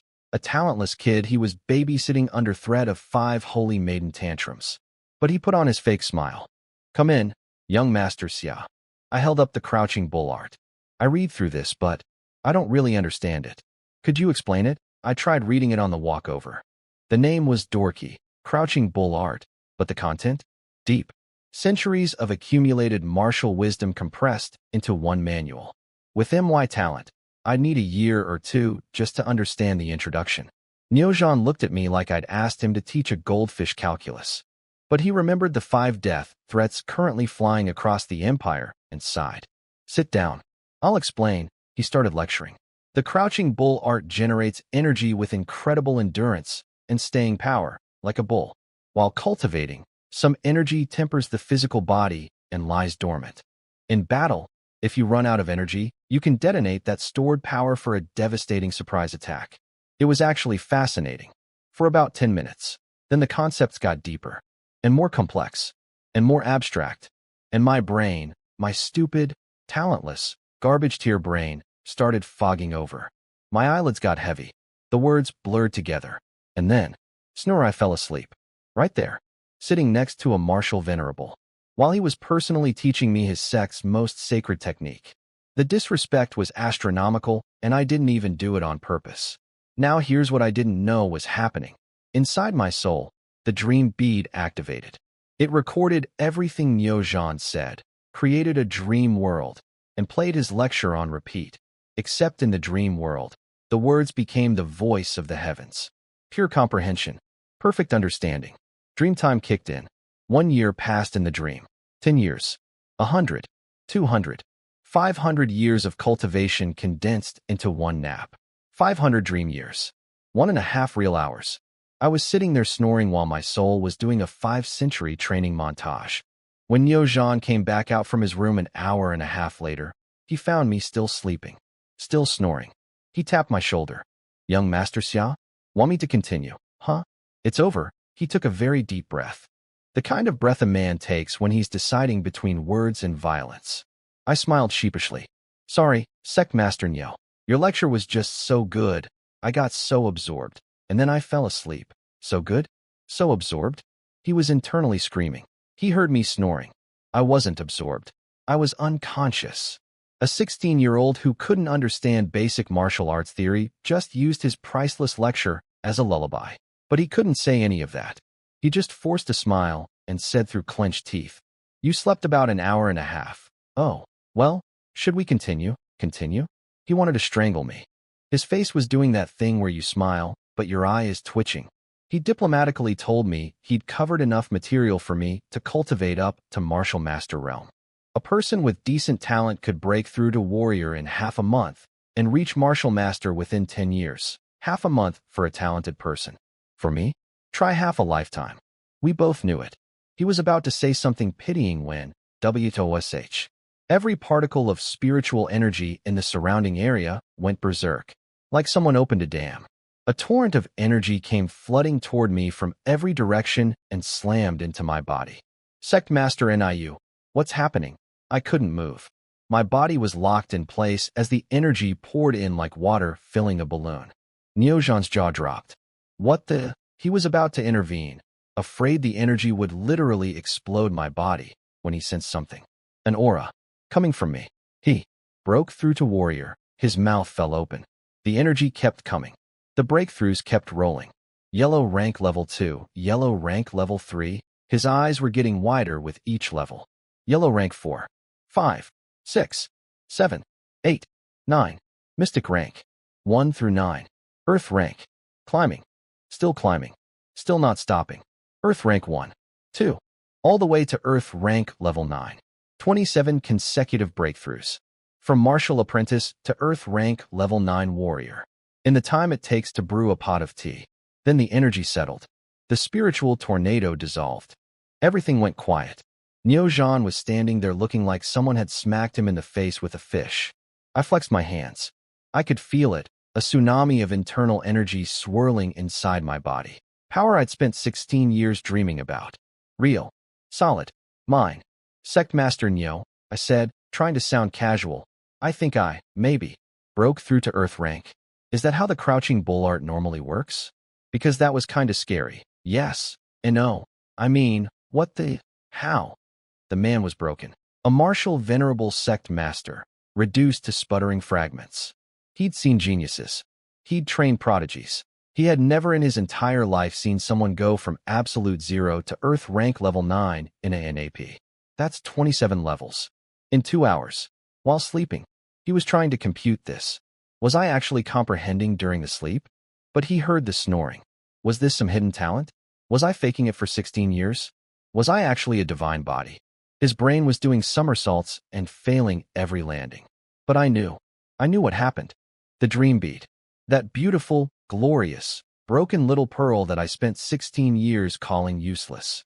It took Nyojan's lecture, turned it into 500 years of dream training, and my body absorbed the results in reality. I couldn't remember the dream. I never could. But the effects were real. The cultivation was real. The power was real. I looked up at Nyojan's shell-shocked face and smiled. Sect Master Nyo, your teaching was so good that I broke through the moment you finished. Could you please teach me the next part? And if I fall asleep again, please don't wake me up. Whatever you do, just let me sleep. He stared at me. I stared at him. Somewhere in the distance, a bird chirped. Nyojan's left eye twitched. And I thought, I went from city trash to Earth rank level 9 in one nap. If I sleep a few more times, the Dream Bead isn't just strong. It's the most absurdly overpowered thing in existence. And all I have to do is sleep. Sleeping face flexed biceps. Nyojan took a deep breath and said, all right, I'll explain it again from the beginning. See, before my little 27-level breakthrough, this man was teaching me like a bored substitute teacher running out the clock. Now he was invested. He wanted to see just how broken I was. Unfortunately, my talent was still garbage. The Dream Bead didn't fix my brain, it just works around it. So I sat there trying my absolute hardest to understand his lecture, and nothing. Complete gibberish. It was like listening to someone explain quantum physics in a language I'd never heard. And this time, I couldn't fall asleep. Isn't that ironic? The one time I desperately wanted to pass out, my body was like, nah, we're wide awake now, buddy. I just absorbed enough spiritual energy to power a small city. Of course, I wasn't tired. The Dream Bead's greatest weakness. I have to actually be sleepy. Forget it, Sect Master Nyo. Let's call it a night. I grabbed the Crouching Bull art manual and left. Behind me, I could feel Nyojan's confused stare boring into my back. He was trying to solve the puzzle of me, and I could practically hear his brain sparking. He can't understand my lecture. But he leveled up 27 times in his sleep. Does he? Can he only cultivate while sleeping? That's the weirdest thing I've ever. Yeah, buddy. Welcome to my life. I headed straight for the Xia family's martial arts pavilion. We had a collection of techniques in there. Nothing amazing, the best being high-grade extreme tier, but I had a plan. The old guardian of the pavilion was Elder Xia, a white-haired yellow rank level 9 martial king who'd been with our family since my grandfather's time. Grandpa gave him the Xia surname as an honor. Dad treated him like a second father. I treated him with absolute respect. Young master, what brings you here in such a rush? Elder Xia, I need a martial technique. His old eyes sparked. You broke through? Yep. Wonderful. He grabbed my shoulders, beaming. I knew you could do it. Come, let me pick something for you. He grabbed a manual off the shelf. This Rush Thunder Fist is perfect. It's low grade, but great for yellow rank warriors. Elder Xia, I'm not a yellow rank warrior. I'm Earth rank level 9, and I want the flowing light sword art. He froze. The flowing light sword art was the only high-grade extreme tier technique in our entire collection. The crown jewel of our family's modest library. Earth rank. Level 9, he grabbed my wrist and sent his martial king energy through my body to check. His eyes went enormous. You really are Earth rank level 9. But you were a martial apprentice yesterday. Technically, I was a martial apprentice 2 hours ago. 2 hours. His eyes filled with tears. Happy tears. The kind of tears that come from watching something you'd given up hope on finally bloom. If only the old master could see this. He'd be so proud. He laughed and cried at the same time, and honestly, that hit me harder than anything else today. Harder than the holy maidens. Harder than the spirit stones. Harder than the breakthroughs. This old man had watched me fail for 16 years and never gave up on me. I smiled and said, Elder Xia, could you explain the flowing light sword art to me? Now here's the thing. I'd figured out how the Dream Bead worked. Someone explains a technique to me. I fall asleep. The bead creates a dream world, replays the explanation as the voice of heaven, and I trained for 500 dream years in about 90 real-world minutes. So I gave Elder Xia one very specific instruction. If I fall asleep while you're explaining, do not stop. Do not wake me up. Just keep going. He blinked. Okay, he started lecturing. The flowing light sword art prioritizes speed above all else. Swift as flowing light, impossible for enemies to defend against. I listened. Really, genuinely tried. My awful brain strained to keep up. But within minutes, the familiar fog rolled in. My eyelids drooped. My head nodded forward. Snorer Elder Xia's enthusiastic lecture face froze when the snoring started. He looked at me, looked at the manual, looked at me again. His eye twitched. He wanted to stop. Every instinct told him to stop. But he remembered my instruction, gritted his teeth, and kept going. Lecturing to a sleeping teenager. Explaining sword stances to someone who was drooling on the table. He'd taught the entire Xia family guard corps over the years. Never once had he taught a sleeping student. Inside my soul, the dream bead glowed. A dream world formed. Elder Xia's voice became cosmic truth. And Dream Me practiced the flowing light sword art over and over and over. 500 dream years. Every slash, every thrust, every stance, perfected through half a millennium of repetition. I woke up 90 minutes later. Elder Xia was half asleep himself, mouth still moving on autopilot. And the 7th stance transitions into the 8th by rotating the wrist 45 degrees. Elder Xia. How long was I out? He snapped awake. About an hour and a half. Young master, this high-grade technique might be too advanced for you right now. Perhaps a lower-tier sword art. No need. I think I've already learned it. He stared at me like I'd just told him the sky was green. You learned a high-grade extreme-tier martial technique. While sleeping? Yes. In an hour and a half. Correct. He shook his head. Clearly thought I was delusional. Nobody learns a technique in their sleep. He'd heard my snoring. And martial techniques require physical practice. You can't learn sword forms sitting in a chair with your eyes closed. But he didn't know what I knew. Because right now, flooding into my brain, was a complete memory of the flowing light sword art. Every move, every transition, every subtle angle and timing. As familiar as breathing. As if I'd been practicing it for, 500 years. Because I had. I smiled and didn't argue. He'd see soon enough. So let me update the scoreboard on my cheat code. Dream Bead abilities confirmed. Pulls people into shared dreams. Hello, 10 holy maidens. Records. Real-world lectures creates dream training worlds 500 dream years equals 90 real minutes dream cultivation transfers to reality dream technique practice transfers to reality. I don't remember the dreams, but get all the benefits known limitation. I have to actually fall asleep my cultivation journey. Years 1 to 16. 0 progress. Stuck at martial apprentice hour 1. Of napping. 27 breakthroughs to earth rank level 9 hour 2 of napping.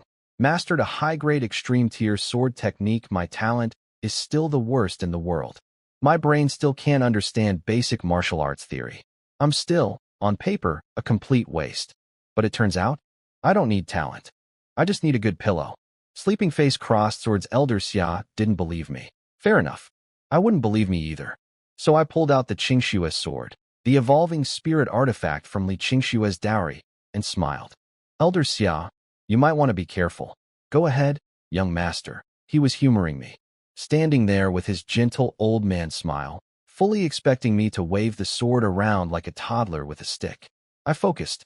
The flowing light sword art flooded my muscles like it had been there for centuries, because in dream time, it had. My eyes locked on target. I struck. A flash of light. The Qingshue's sword was at Elder Xia's throat before he even blinked. His protective energy shield erupted automatically and blocked it, but his face? Pure shock. The flowing light sword art.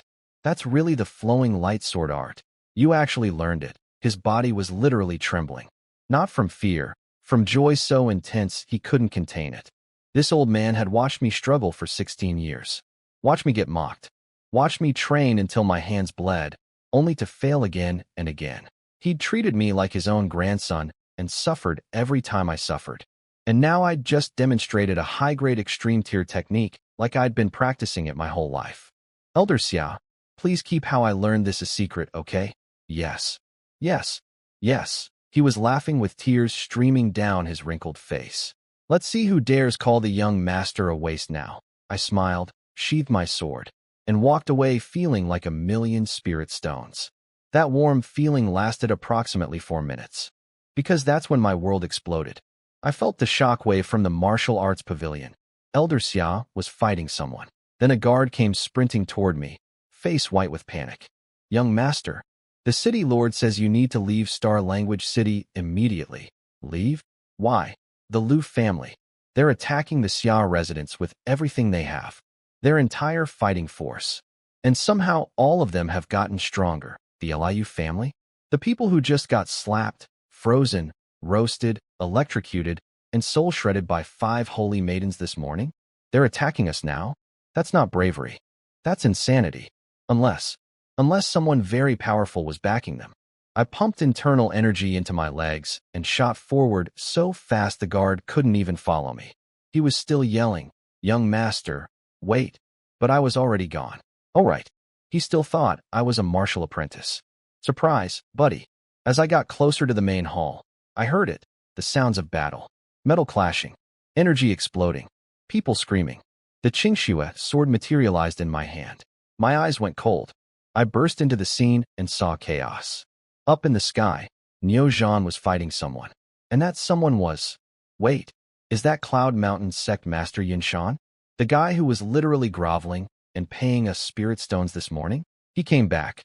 On the ground, Lu Tianxiang was fighting both my parents simultaneously. And winning. This man could barely match my dad before, and now he was holding off my dad and my mom together? His power had skyrocketed. All around, Xia family guards versus Lu family guards. Our guys were losing. The Lu family's people had all gotten mysterious power boosts. And in the middle of the main hall, Lu Shiyu, standing there, sword in hand, waiting for me. Her injuries from this morning? Healed. Her cultivation? Restored. Her attitude? Maximum revenge mode. Lu Shiyu, your family has a death wish, she smiled. Cold. Venomous. Death wish? You humiliated me and my family at the banquet. Today you die? And your entire family dies with you. I literally cannot with this girl. SHE humiliated us. SHE planned the public engagement breaking. SHE got punished for her own choices. And now she's rewritten history so that I'm the villain? You think you can survive the wrath of 5 holy maidens? I glanced at Yin Shan in the sky. Cloud Mountain sect can't protect you. Her smile turned venomous. Those 5 sluts? They're not coming to save you. The 5 holy lands don't just have holy maidens. They also have holy sons. My blood went cold. Holy sons. The male counterparts of the holy maidens. Each holy land has both. And traditionally, the holy son and holy maiden are supposed to marry each other, become cultivation partners, eventually co-rule the holy land. 5 holy maidens suddenly chasing some random guy in a backwater city? Yeah, 5 holy sons would not be happy about that. My brain pieced it together instantly. The 5 holy sons found out about the holy maidens coming to me. They freaked. They sent Cloud Mountain sect and the Lu family to destroy my family while they intercepted the holy maidens.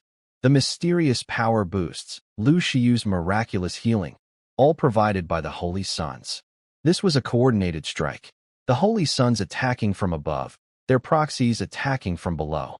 Today is the day you die, Xia Feng. Lu Shiyu raised her sword. You're just a waste. You don't deserve those treasures. Once you and your family are dead, everything becomes mine. Kill me? I looked at her. You don't have what it takes. You're a martial apprentice. Killing you is as easy as squashing an ant, she slashed. A brilliant arc of sword energy came screaming toward me. I smiled. The Qingshue's sword moved. Flowing light sword art. First stance. Fast as light. Impossible to block. Clang. The collision sent a shockwave through the entire hall. Lu Shiyu's sword shattered. Her body flew backward like she'd been hit by a truck, blood spraying from her mouth, and she crashed through the wall of the main hall, tumbling across the ground outside. She lay there, broken, bleeding, staring at me with eyes so wide they might fall out. How? Impossible. I stood in the doorway, Qingxue sword gleaming in my hand, and looked down at her. Sorry about that. I'm Earth rank level 9 now. The look on her face? Priceless. This morning she called me a waste. This afternoon she called me an ant. And now she was lying in a pile of rubble, coughing up blood, staring up at the ant, who just swatted her across the building with one move. 27 levels. In one nap.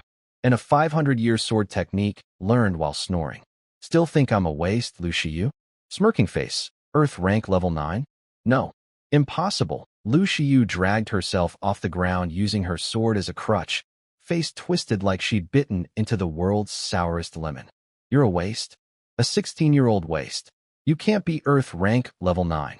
I refused to believe it, and then, because this girl apparently had the survival instincts of a moth flying into a bonfire, she attacked me again. I flicked the Qingxue sword. One move. Flowing light. Boom. She went flying. Coughed up blood midair. Landed flat on her back, and just lay there, staring at the sky, eyes completely empty. She wasn't down because of the injuries. She was down because her entire reality had collapsed. In her mind, I was supposed to be trash forever, a permanent loser she could always look down on. The whole point of dumping me publicly was to cement herself as the superior one. And now the waste had swatted her away like a bug. Twice, without breaking a sweat. Her brain simply refused to process this information and shut down.